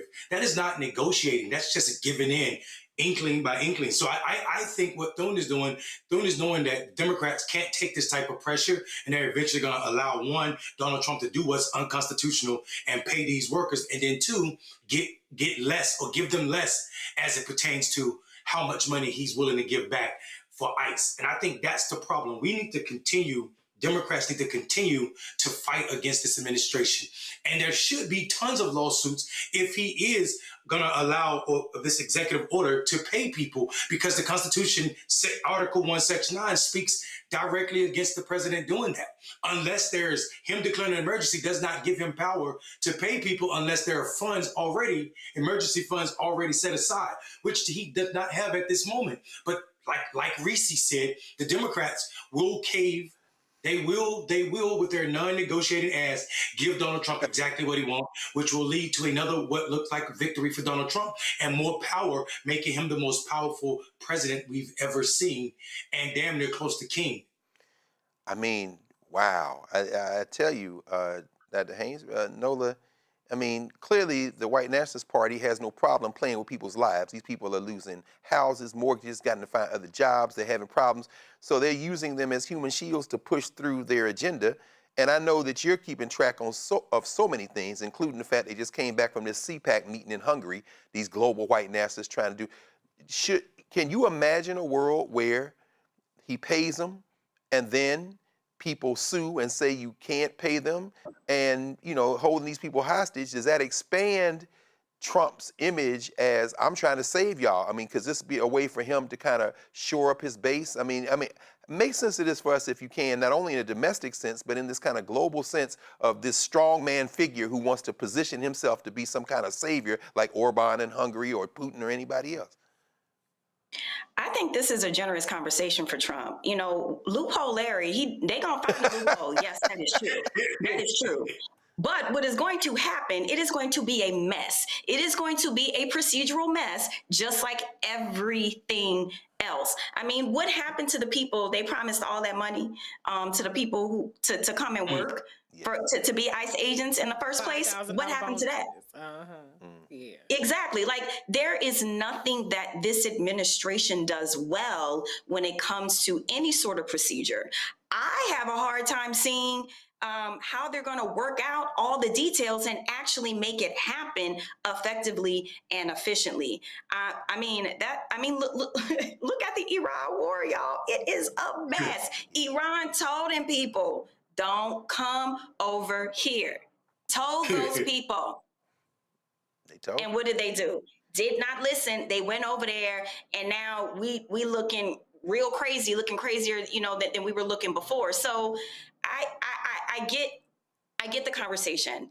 I get how Trump and his ilk, the one thing that they do is find a loophole, but that's really about it. They have a hard time crossing the finish line with procedural things, with procedural processes, in terms of paying people, a lot of people, back pay, all these things. Y'all really see that happening efficiently? I don't. No. I think it's going to be a mess. No. And in terms of the political part, the way that, you know, the Democrats may or may not respond. I mean, I personally think they are in a situation where it still hasn't clicked in a lot of their brains that, y'all, this is a rusty knife fight. It's not just a knife fight. It's rusty and it's dirty, okay? That's right. And there, and like, even, you know, I was recently with Cory Booker, and I enjoy him as a human being. And then I saw one of his interviews where he was trying to convey that there really is still cordiality and all these things behind the scenes. And I'm like, okay. I said, come on, man. Come on, Cory. He's a great brother, but come on, man. Why? Even if that's true, first of all, ain't nobody trying to hear that. Ain't nobody trying. We are in a rusty knife fight. Yeah, no question. Well, he got off the AIPAC breast, so maybe the next thing is he'll wake up to the reality that, yeah, these people are not your friends. So I think he says he's angry. He's angrier than he's ever been, and I see it. However, anger is one stage of this. To Reese's point, how are you going to apply this? What does that look like? What does that anger look like applied? I mean, yes, I know that there was the War Powers resolutions, and they have a whole strategy for that. And okay, that's fine. But regarding this situation, right? Regarding making Trump look strong, to your point, Greg, right? Even if that's not the reality. That's not the optics. That's right. Right? That's not the optics. And so right now, the Dems are losing the optics, which means you losing the people. Right. And yeah, that's exactly. Can I say something? Oh, please. Yes, please. I think part of the reason, sis, you just said some powerful stuff. Correction, powerful shit. I think part of the reason the Democrats are losing the optics is because they only know one thing, and that thing is they are still playing politics like it's the 80s or 70s. Yes. We are no longer in an era where baby boomers are the majority of voters. They will never be anymore. It is millennials and the generations behind them. And I think the problem is they've not reconciled that. So this idea that you need to portray that you're being cordial with people who are comfortable killing people, and that is not hyperbole. There have been more dead people because of this administration with the killing of the USAID than any administration since, I don't know, the end of slavery and when the war was fought between the states. I think we need to be honest and talk and act in a way like Donald Trump does for white supremacy. We need to do that on behalf of people. And I think the party is scared to do that because it's a bunch of old ass guys, mainly white men, but Cory act that way as well. And he's not that old, so he should know that brothers and people ain't getting with the silly shit that's going on in the Senate right now. It is an old institution that needs to die with its habits. And I mean that. Yeah. And I'm not being coy, but the reason so many people tapped out, that 90 million that Brother Carr talked about that did not participate, it's because they don't see fight for what's necessary to bring them from a point of surviving to a point of living. That's a good point, Brother Robinson. We're going to move on to another quick story before the break. In Wednesday's financial, Reese, hold, give me a second. Let me get through this story right here. We'll come back on the other side. In Wednesday's Financial Services Committee hearing on tokens and digital assets, Massachusetts Congresswoman Ayanna Pressley explained the need for strong digital finance regulations that protect consumers, not harm them, or allow the wealthy and well-connected like Trump to enrich themselves at the expense of everyday working people. Let's take a listen. Thank you very much, Mr. Chair. As we're talking today about tokens and digital assets, I just want to, for those watching at home, just really center the American public and my constituents of the Massachusetts 7th. You know, it seems everything and everyone is being attacked except for affordability. And people are really struggling. They are struggling to pay for their rent, groceries, gas, and medical bills. They are exhausted by the constant chaos coming out of this White House. And Donald Trump and his co-conspirators are making millions at the expense of everyday working people. Trump and Republicans in Congress are continuing to try and weaken the SEC and make it harder for them to protect investors and consumers. Mr. Banai, you worked at the SEC and CFTC, and now you work in digital finance. Previously, you mentioned that you think regulators could have played more of a role in shaping these emerging technologies years ago. Can you just expound and elaborate on how the SEC, the Securities and Exchange Commission, can could have exercised oversight of these technologies and protect consumers? The same decisions that the current SEC is thinking about, could have also been, those authorities could have been exercised under the last administration. A different strategy was undertaken, and we can talk about it sometime. But I think the hardest thing for the SEC to do right now is, for example, looking at the whole myriad rules under Reg NMS, including the order protection rule, which was mentioned earlier, and conducting industry outreach and roundtables in order to try to understand how we can bridge the gap between, for example, the public price feed, the Securities Information Processor, the SIP, and on-chain based trading. For example, integrating data both on-chain and off-chain through connectivity between the SIP and US regulated liquidity pools. These are all issues that can be surmounted, but it requires extensive fact-finding. And I would encourage this SEC to engage in that fact-finding alongside the other efforts it's doing. Otherwise, it's going to lead to the same lack of progress. Thank you, Mr. Benign. Mr. Zecca, I'm interested in NASDAQ's approach to tokenization as a way that empowers shareholders to hold companies accountable. Are you working with consumer groups and advocacy organizations or other stakeholders on that goal? And how can interested parties like myself be involved? Well, thank you for the question. We're not directly in touch because we're sort of with the exchange. We're not the end. We're not with the end customer. I do know that there are intermediaries who do speak to various groups, and we're happy to demo our technology for anyone. Okay, all right. We'd be happy to reach out to you. I'm going to take you up on that, Mr. Zecca, on the record. Would you commit to working with my office as we move forward in that process? And I just really do believe as we innovate that we have to have advocates and impacted consumers. They should be at the table. Okay. Will you commit to that? Yes, we'll be happy to Okay, excellent. Happy to work with you. All right, Mr. Benson, as a former member of Congress, I know you understand the importance of the public trust. Do you agree that there should be laws around digital assets so members of Congress or the president, for example, cannot unjustly enrich themselves or abuse their position? My time is short. Yes or no?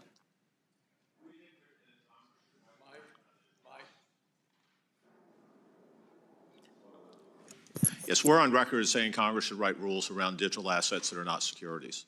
Okay, all right. For the record, I'm certainly not against innovation.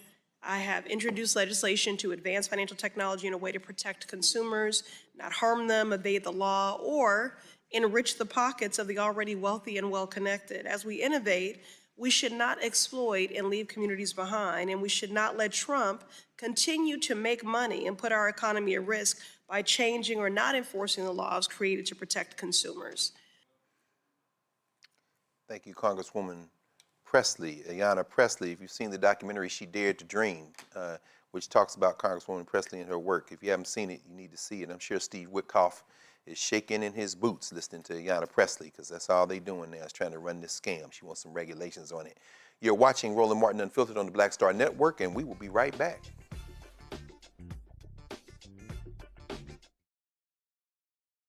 With medicine and science under attack, I want to keep you and your family informed and healthy.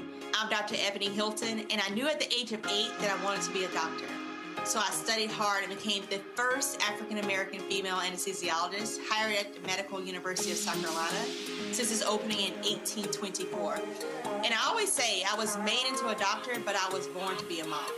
And as a new mom, wife, sister, daughter, and friend, I understand how frightening a medical crisis can be. I care for individuals on some of the worst days of their lives, and it's my mission to provide you with a safe space to gain clarity on issues affecting your mind, body, and soul. I recognize that there are health disparities, particularly as it pertains to race, and I want to help bridge the gap between you and your healthcare providers. Join me every Thursday for Second Opinion on the Black Star Network, where each week I'll invite experts from various medical fields to share the latest health news.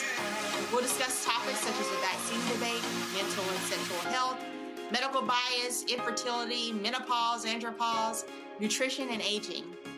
Together with my medical colleagues, we aim to provide you with a second opinion. Don't miss it, Thursdays only on the Black Star Network.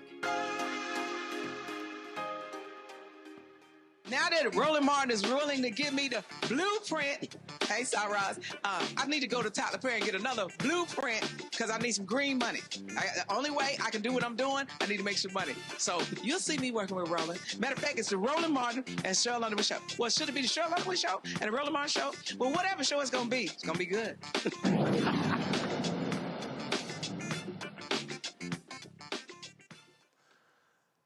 The 18th Annual International Black Writers Conference, hosted by the Center for Black Literature at Medgar Evers College, is currently taking place. This year's theme is expanding conversations on environmental justice, popular culture, resilience, and peace. The event is honoring 3 influential Black writers, Camille Dungy, Kasahun Chikole, and Imani Perry. Dr. Brenda Green is the founder and executive director of the Center for Black Literature. She joins us now. Welcome, Dr. Green. Greetings. Thank you for having me. So we're right in the middle of our conference. Yes, I know. You're in the middle of it. And we wanted to take you away from it, but we're glad to be able to have you now. We're right in the middle of it. Could you talk to us a little bit about the vision for the conference that you started and what the center means? And I'm thinking about it in the context of this long journey, Howard's Black Writers Conferences in the 70s, your friend and colleague Hakeem Aboudi at Chicago State University for many years, and you have grasped firmly that baton, overlapping with those two, and you really have the premier Black Writers Conference in the country. So could you talk to us a little bit about your vision and how this came into existence? Thank you. I had an opportunity to meet John Oliver Killens when he was writer-in-residence at Medgar Evers College, and that was in the 1980s. And he had a vision, as you know, to host a National Black Writers Conference every year. He did it at Howard University, and he did it at other, I think he may have done it at Fisk. Oh, yeah, Fisk. So when he was at Medgar Evers College, excuse me? No, I just said at Fisk. Yes, ma'am, that's right. Yes. So when he was at Medgar Evers College, he wanted to host it. So in 1986, he got together with Elizabeth Nunes, who was then chair of the Humanities Department, and they hosted the first National Black Writers Conference, which was the social responsibility of the writer. We could very well use that theme today. So his vision was to bring writers together to talk about the trends in Black literature. Unfortunately, John made his transition in 1987, and I became involved in helping to coordinate the conference. I was the conference coordinator in 1988, 91, 96, 2000, and Elizabeth Nunes decided she was going to focus on writing her books. I took over directing the conference. I also, at that time, was managing the Incurable Books. I was on sabbatical managing Incurable Books, wrote the proposal to found the Center for Black Literature, modeled after the Gwendolyn Brooks Center for Black Literature and Creative Writing, which was founded by Hakeem Aboudi at Chicago State University. And the center was approved, and we started in 2002. And I really wanted to continue that vision and make sure that we held a conference every year. The Center for Black Literature gave us an opportunity to host the conference every year. And I was ambitious and tried to host it every year, and then decided we could not do a major conference every year. So we decided to do a major conference in the even years. And we did a symposium focused on a writer or focused on an issue in the odd years. So in the even years, we've done major conferences. You can go to our Center for Black Literature website, which lists all of the conferences we've done since I've been directing it. And we hosted the symposium on various writers. Last year, we focused on middle school and young adult writers, but we've done the symposium on John Williams, Paul Marshall, Audre Lorde, Toni Cade Bambara, and Tasaki Shange. We've done various symposia. And the vision behind this conference really came when I attended the Caribbean Association of Writers and Scholars, which was held in St. Lucia in 2004. And major theme of that conference was that we need to think globally. We can't just think, in our own communities and in our own countries. We need to think globally about what's happening to us with respect to the environment, what's happening to our land, what's happening, how is climate change affecting our communities, affecting our people. And I came up with the idea of doing a conference on environmental justice, and which I think is really in a way of saying that environmental justice was developed because we are fighting environmental racism. And that ends up coming to us when you look at housing shortage, when you look at the water pollution, water shortage, when you look at people fighting for reproductive rights, when you look at the erosion of democratic rights, all of that has to do with environmental racism, which we advocate under environmental justice. But we also have to look at how we've survived. So that's where the theme of resilience came. We have been through a lot, but we always survive. We've survived from the time Black people were enslaved. When they came, we had the 1619 projects. When they were brought to this country, they survived the Middle Passage, but they survived. And we also have to look at popular culture and media and technology, because at this time, that is really dominating everything. We have to look at media and how it's used. We have to look at technology and how it's used. We have to be critical thinkers. We have to interrogate the information we get. We have to look at various sources. So that became another component of the theme. And then we have to look at peace. We may never have peace, but what are the paths towards healing and peace? Because we can't be totally pessimistic. We have to have some paths for sorting that. And our writers have always been our forward thinkers. Our writers carry the truth. They're our truth tellers. Our writers are the ones who lead the movement. Our writers are visionaries. And so the National Black Writers ties in with John Oliver Killens' vision to host a conference and to look at the trends and to remind people that we have a social responsibility and we should be long distance runners. So we make it, it's called a conference, but it's really a gathering because it's intergenerational. One of the things I added when we began to do the conference, we have a program for youth. I went to a phenomenal workshop organized by the youth at Medgar Evers College at looking at the impact of popular culture, media technology, and resistance in the literature of Black writers. I was so proud of the students. They've read papers. It was a really great discussion. We have our elders who are telling stories of how they survived. That was held today, an Elders Writers Workshop. And we have a poetry cafe going on tomorrow. Yes, currently. It's going on right now, huh? You had to step away, huh? It's going on right now. So we don't want you to miss it. But look, we're grateful just very quickly because I know you're starting out fresh in the morning and you have a packed day. Saw some very familiar names. Victor Lavelle is on there. You got a bunch of other people on the roundtable discussions. And then Saturday, those who have read Sky Full of Elephants, you know the name Sibo Campbell is going to be there, our good sister Ayo Sakai. And then on Saturday evening, looks like this plenary discussion with your honorees, moderated by our sister, Marie Daniel Favors. Yes. Is there a cost associated with the conference? No, Dr. well, Green?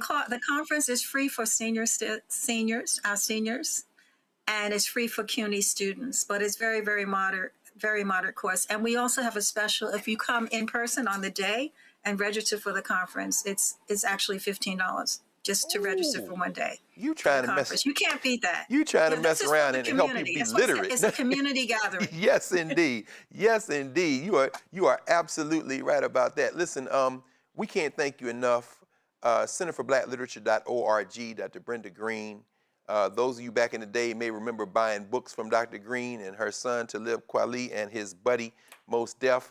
If you were in Nkiru Books, you know what I'm talking about. Dr. Green, you are a national, international treasure. And we're grateful that you got a chance to spend a little time with us. Hope you go back and enjoy some of those poets. Yes, ma'am. Okay. All right. Thank you, Dr. Green. All right. Bye. All right. Bye-bye. You're watching Roland Martin Unfiltered on the Black Star Network, and we will be right back. A decade of love, joy, and power. Black Voters Matter is 10 years old, and we are just getting started. This is love with a purpose. This is Black joy in motion. This is unstoppable power. Across campuses, neighborhoods, and back roads. Let's go! We show up not just to vote, but to be seen, to be heard, to belong. We ride together, we organize together. We remind each other that our voices matter, because they always have. Black Voters Matter is about more than ballots. It's about housing and healthcare, clean water and living wages, education, reproductive freedom, and dignity. It's about turning pain into action, turning belief into movement, turning community into power. We don't wait to be invited. We bring the energy. We bring the love. We bring the people. Because when Black communities come together, we don't just survive, we thrive. This is how change happens. This is how history moves. We organize, we build, we win. How you doing? My name is Mark Curry, and you're watching Roland Martin, unfiltered, deep into it, like pasteurized milk without the 2%. We getting deep. You want to turn that shit off? We're doing an interview, motherfucker.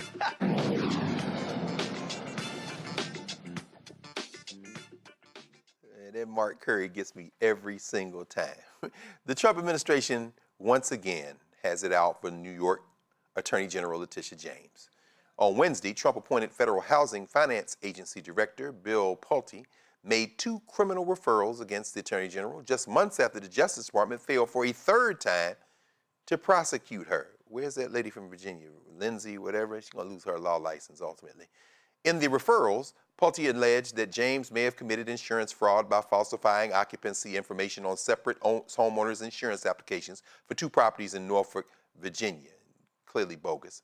The referrals were sent to U.S. attorneys in Florida and Illinois, where the insurance companies for the 2 applications are based. In one referral, Pulte says James claimed the house would be occupied by a single adult with no children, but it was actually home to 4 people, 3 children and her niece. In the other, he says James made a false claim that her property would be unoccupied for 5 months out of the year, but the house was actually occupied year-round by her niece. Yeah, that guy is from Central Casting. Abby Lowell, that is the attorney for Tish James, released this statement.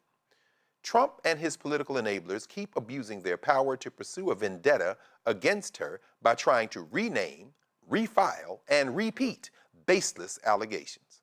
They continue this improper revenge campaign instead of helping bring down the rising cost of living in this country.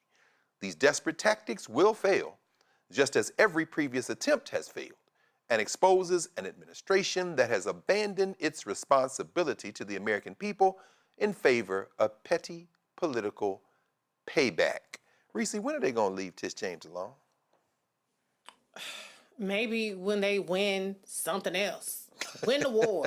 Get the airports open. Do something. Can you do something useful, and that way you ain't trying to deflect from all your failures? That would be something that they could do.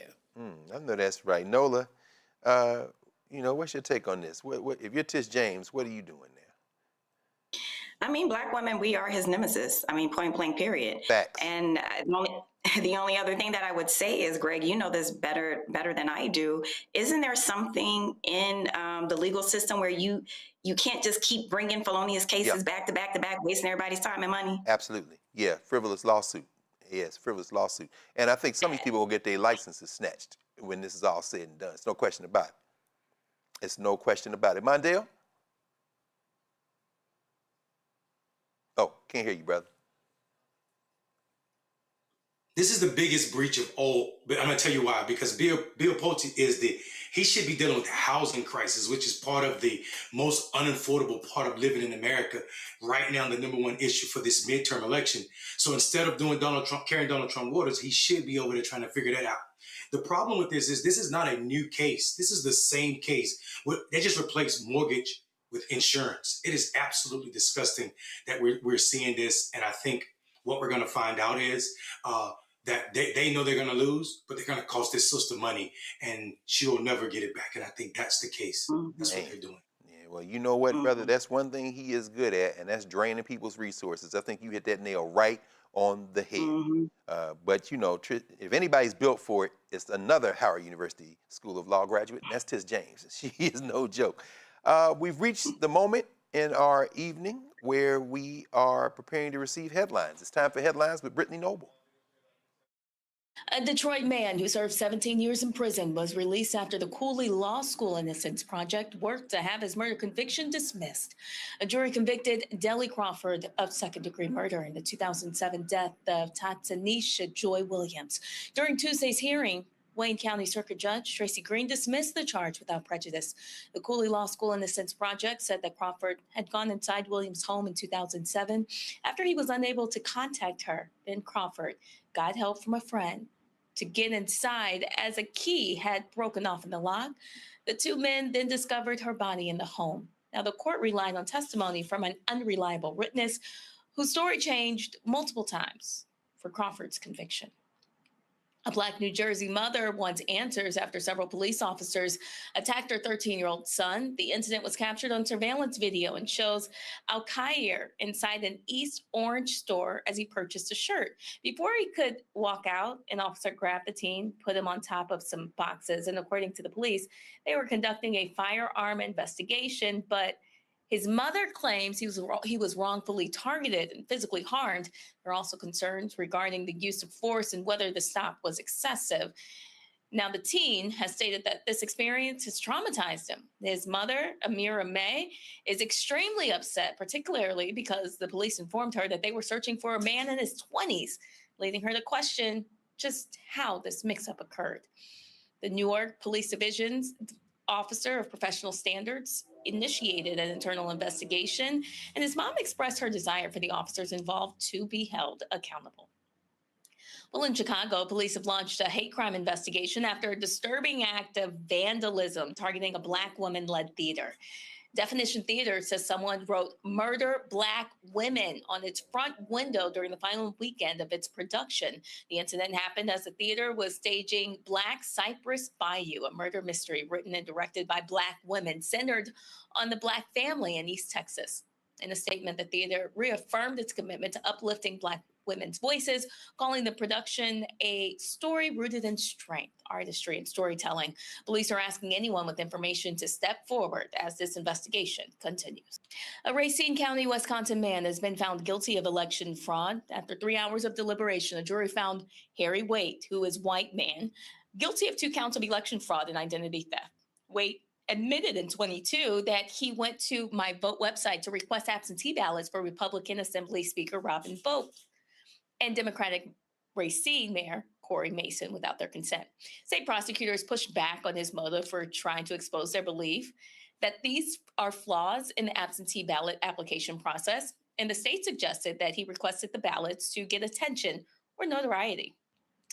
And MAGA MyPillow CEO Mike Lindell has been held in civil contempt by a judge for failing to pay sanctions related to his claims about the 2020 election. U.S. District Judge Carl Nichols signed an order requiring Lindell to pay over $56,000 in sanctions, which he has not complied with since early 2025.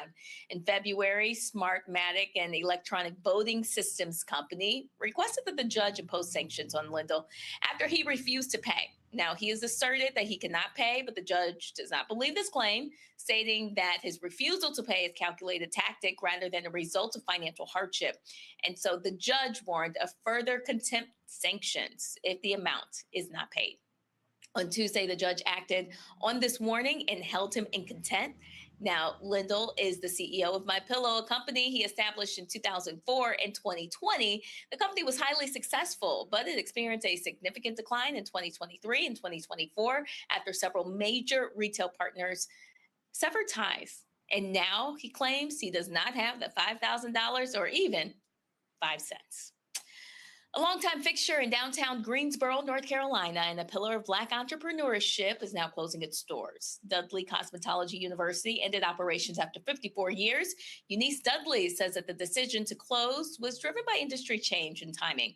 Dudley and her late husband, Joe Lewis Dudley Sr., laid the foundation and grew Dudley products. For more than 5 decades on South Elm Street, Dudley Cosmetology University helped shape generations of stylists and entrepreneurs. That focus on entrepreneurship helped build careers, especially for Black cosmetologists looking to own their own work and future. Lord have mercy. Hate to see them go. Dudley Cosmetology. South Elm Street's not going to be the same. Thank you, Sister Brittany. And y'all, everybody, be sure to watch The Breakdown with Brittany Noble. That's on the Black Star Network Monday through Friday, 12 p.m. Eastern Standard Time. Roland Martin Unfiltered will be right back on the Black Star Network. A decade of love, joy, and power. Black Voters Matter is 10 years old, and we are just getting started. This is love with a purpose. This is Black joy in motion. This is unstoppable power. Across campuses, neighborhoods, and back roads. Let's go! We show up, not just to vote, but to be seen, to be heard, to belong. We ride together, we organize together. We remind each other that our voices matter, because they always have. Black Voters Matter is about more than ballots. It's about housing and healthcare, clean water and living wages, education, reproductive freedom, and dignity. It's about turning pain into action, turning belief into movement, turning community into power. We don't wait to be invited. We bring the energy. We bring the love. We bring the people. Because when Black communities come together, we don't just survive, we thrive. This is how change happens. This is how history moves. We organize, we build, we win. My name is Bill Duke, and you're watching Roland Martin Unfiltered.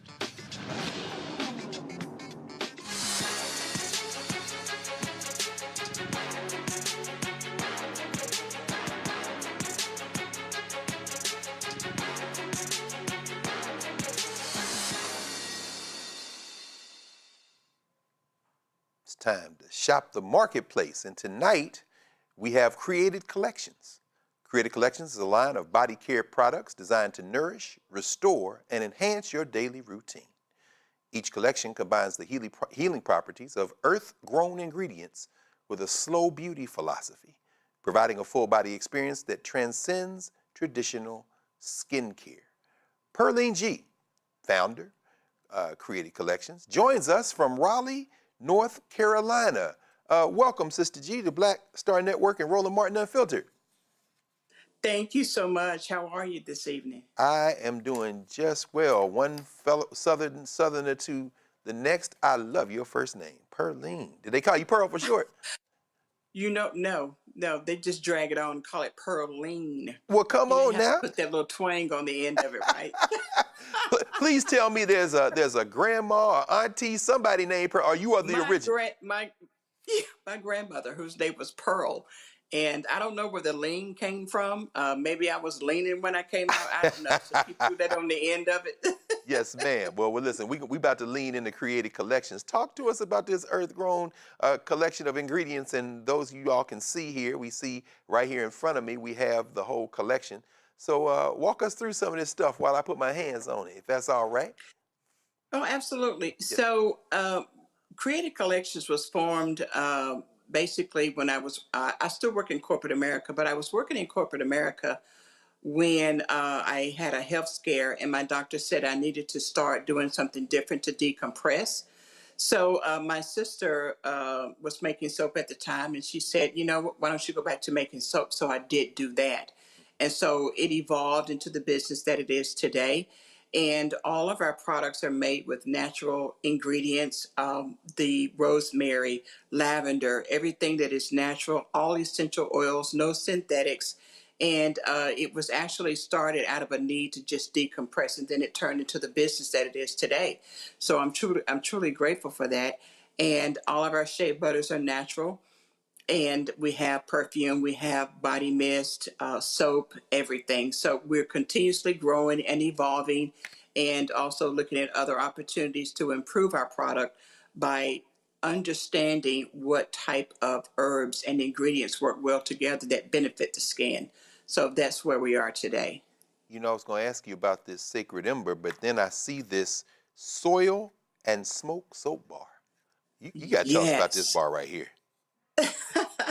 So that is made with charcoal, and what it does, it pulls out impurities in the body.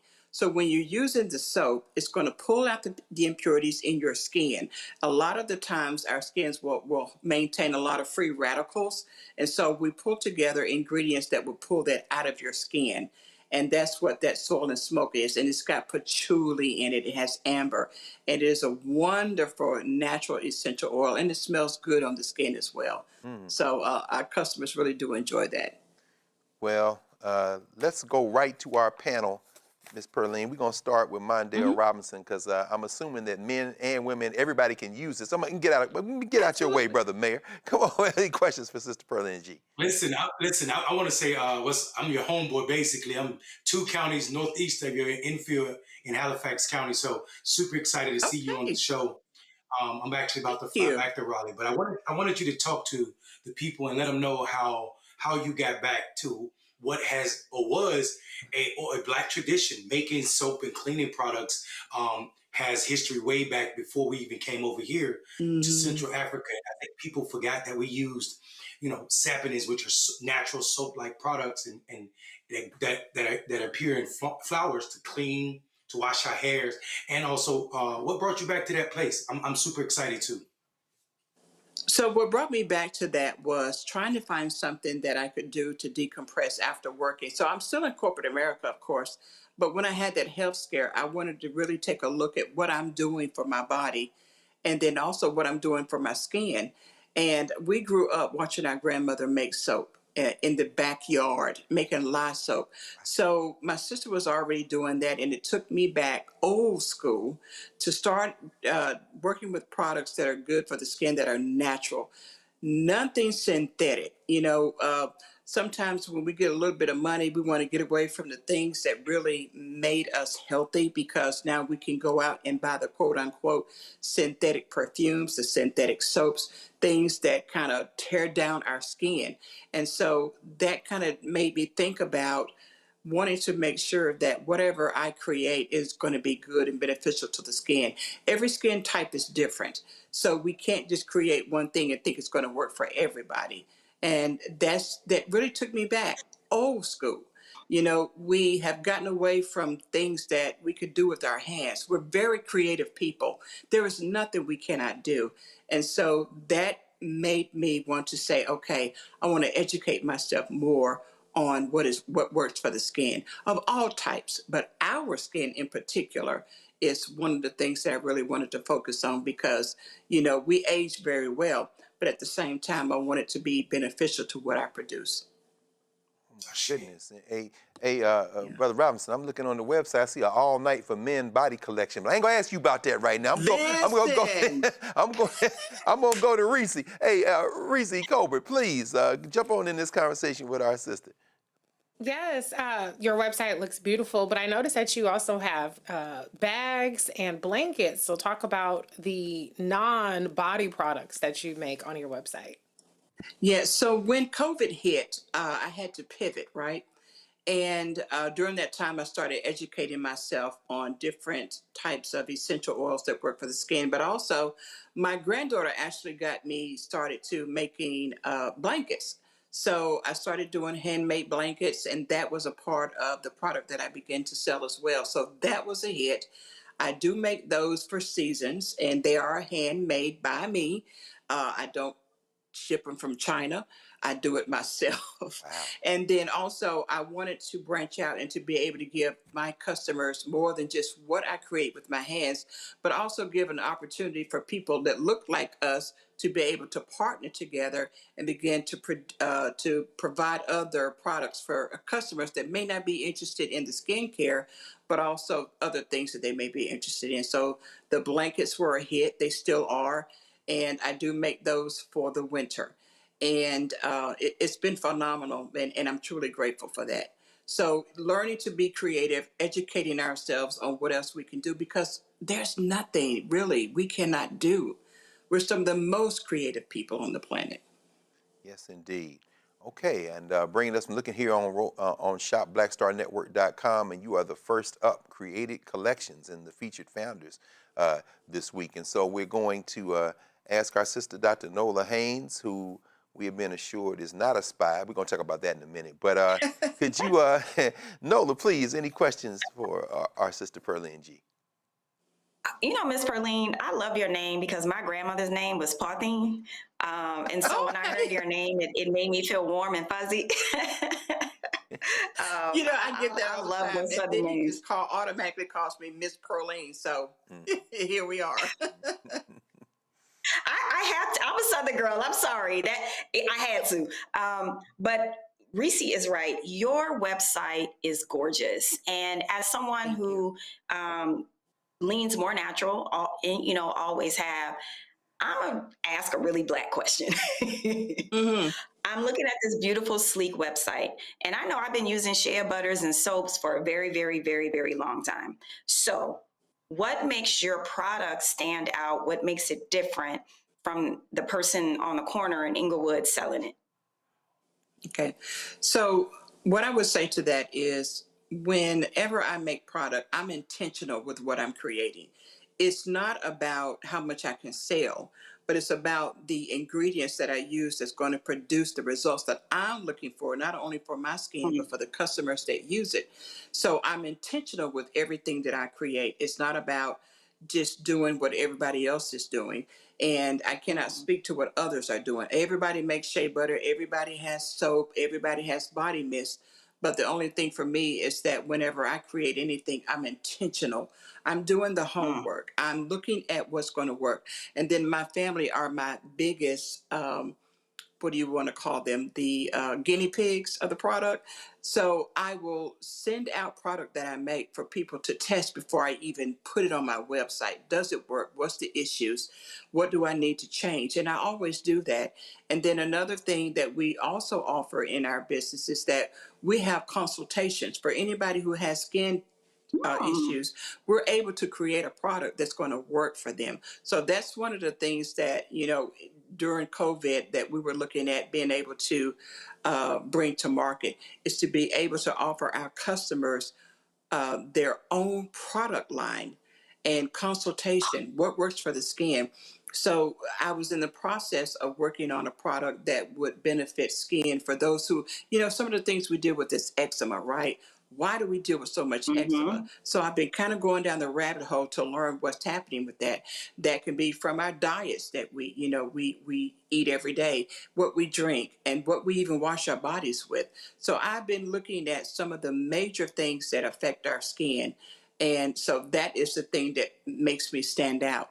I care about what I create. It's not about how much money I can make. Of course, we want to make money, but at the same time, you want to keep that customer coming back, and you want to also be able to provide a product that's going to work for them, whether it is soap, whether it's a shea butter, and even in the body mist, you can actually take that body mist that we create and use it on your hair to create it as a moisturizer.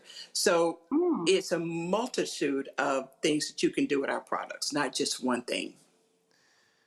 Thank you so much, Pearline G, founder, Creative Collections, joining us from Raleigh, North Carolina. Again, folks, just get right there to shopblackstarnetwork.com.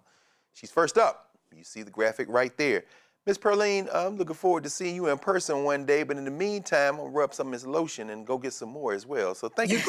Go right ahead now. Listen, Yes, ma'am. I've got the All Night for Men is on its way to Roland Martin. So please grab some when it gets there. I got some samples sent to you guys. I might Get have that All Night for Men. That's one of my favorites. For You know what? Now, I might have to fight Roland. I ain't trying to fight Roland up in this studio, so I might have to just go and order me something separate. But that's okay. We appreciate you, sis. We'll talk to you again. Thank you so much. Blessings to you and all. Bless you as well. Before we go, I wasn't joking. I thought you were a spy, Dr. Haynes, but apparently you're not. What is this? What is this declaration? Nola Haynes is not a spy. Is this a podcast? Have you launched a podcast network? What's going on? I did not launch a podcast network. I appeared for 20 minutes on the Find Out podcast back in December. And by the time they were done recording their podcast, I had an offer. So I signed a 2-year contract with Find Out Media, and my podcast that we've been building and working on since January finally released today. And it's called Nola Haynes is Not a Spy. And my first guest is Harry Dunn, of one of the Capitol Police officers from January 6th. And it was such a fun and an engaging conversation. And on Nola Haynes is Not a Spy, we do foreign policy differently. That is wonderful. I know we all join you in congratulations. And yeah, that's a beautiful thing. Thank you. Yeah, no question. Now if Roland kind of snipe at you, you can just get on your podcast and hit back. No, I'm not going to start then. I'm going to start then. So thank you, Dr. Haynes. Thank you, Nola. It's been a peaceful show. It's been very peaceful. We're gonna peacefully close out. People on Blue Sky are talking about how we're smiling. No question. Nola, Reese Mondale, thanks as always. And Carol, Terrell, Steve, Anthony, Ty, Marianne, the whole Black Star Network production crew, the best in the business. We'll get out this chair so that the good brother Roland Martin can come back in, and we will see you all tomorrow here on the Black Star Network. Don't forget to support the Black Star Network in every way. You see there on the graphic there, iPhone, iTV, Apple TV Plus, Android TV, Fire TV, Roku, Smart TV. I'm not even gonna read all the stuff because I'm gonna mess it up if I try. But just know, y'all know what to do. Keep it going. Join that Bring the Funk fan club. And we will see you tomorrow night. Same place. Actually, we'll see you tomorrow afternoon with Brittany Noble and throughout the day with all the shows on the Black Star Network. Holla.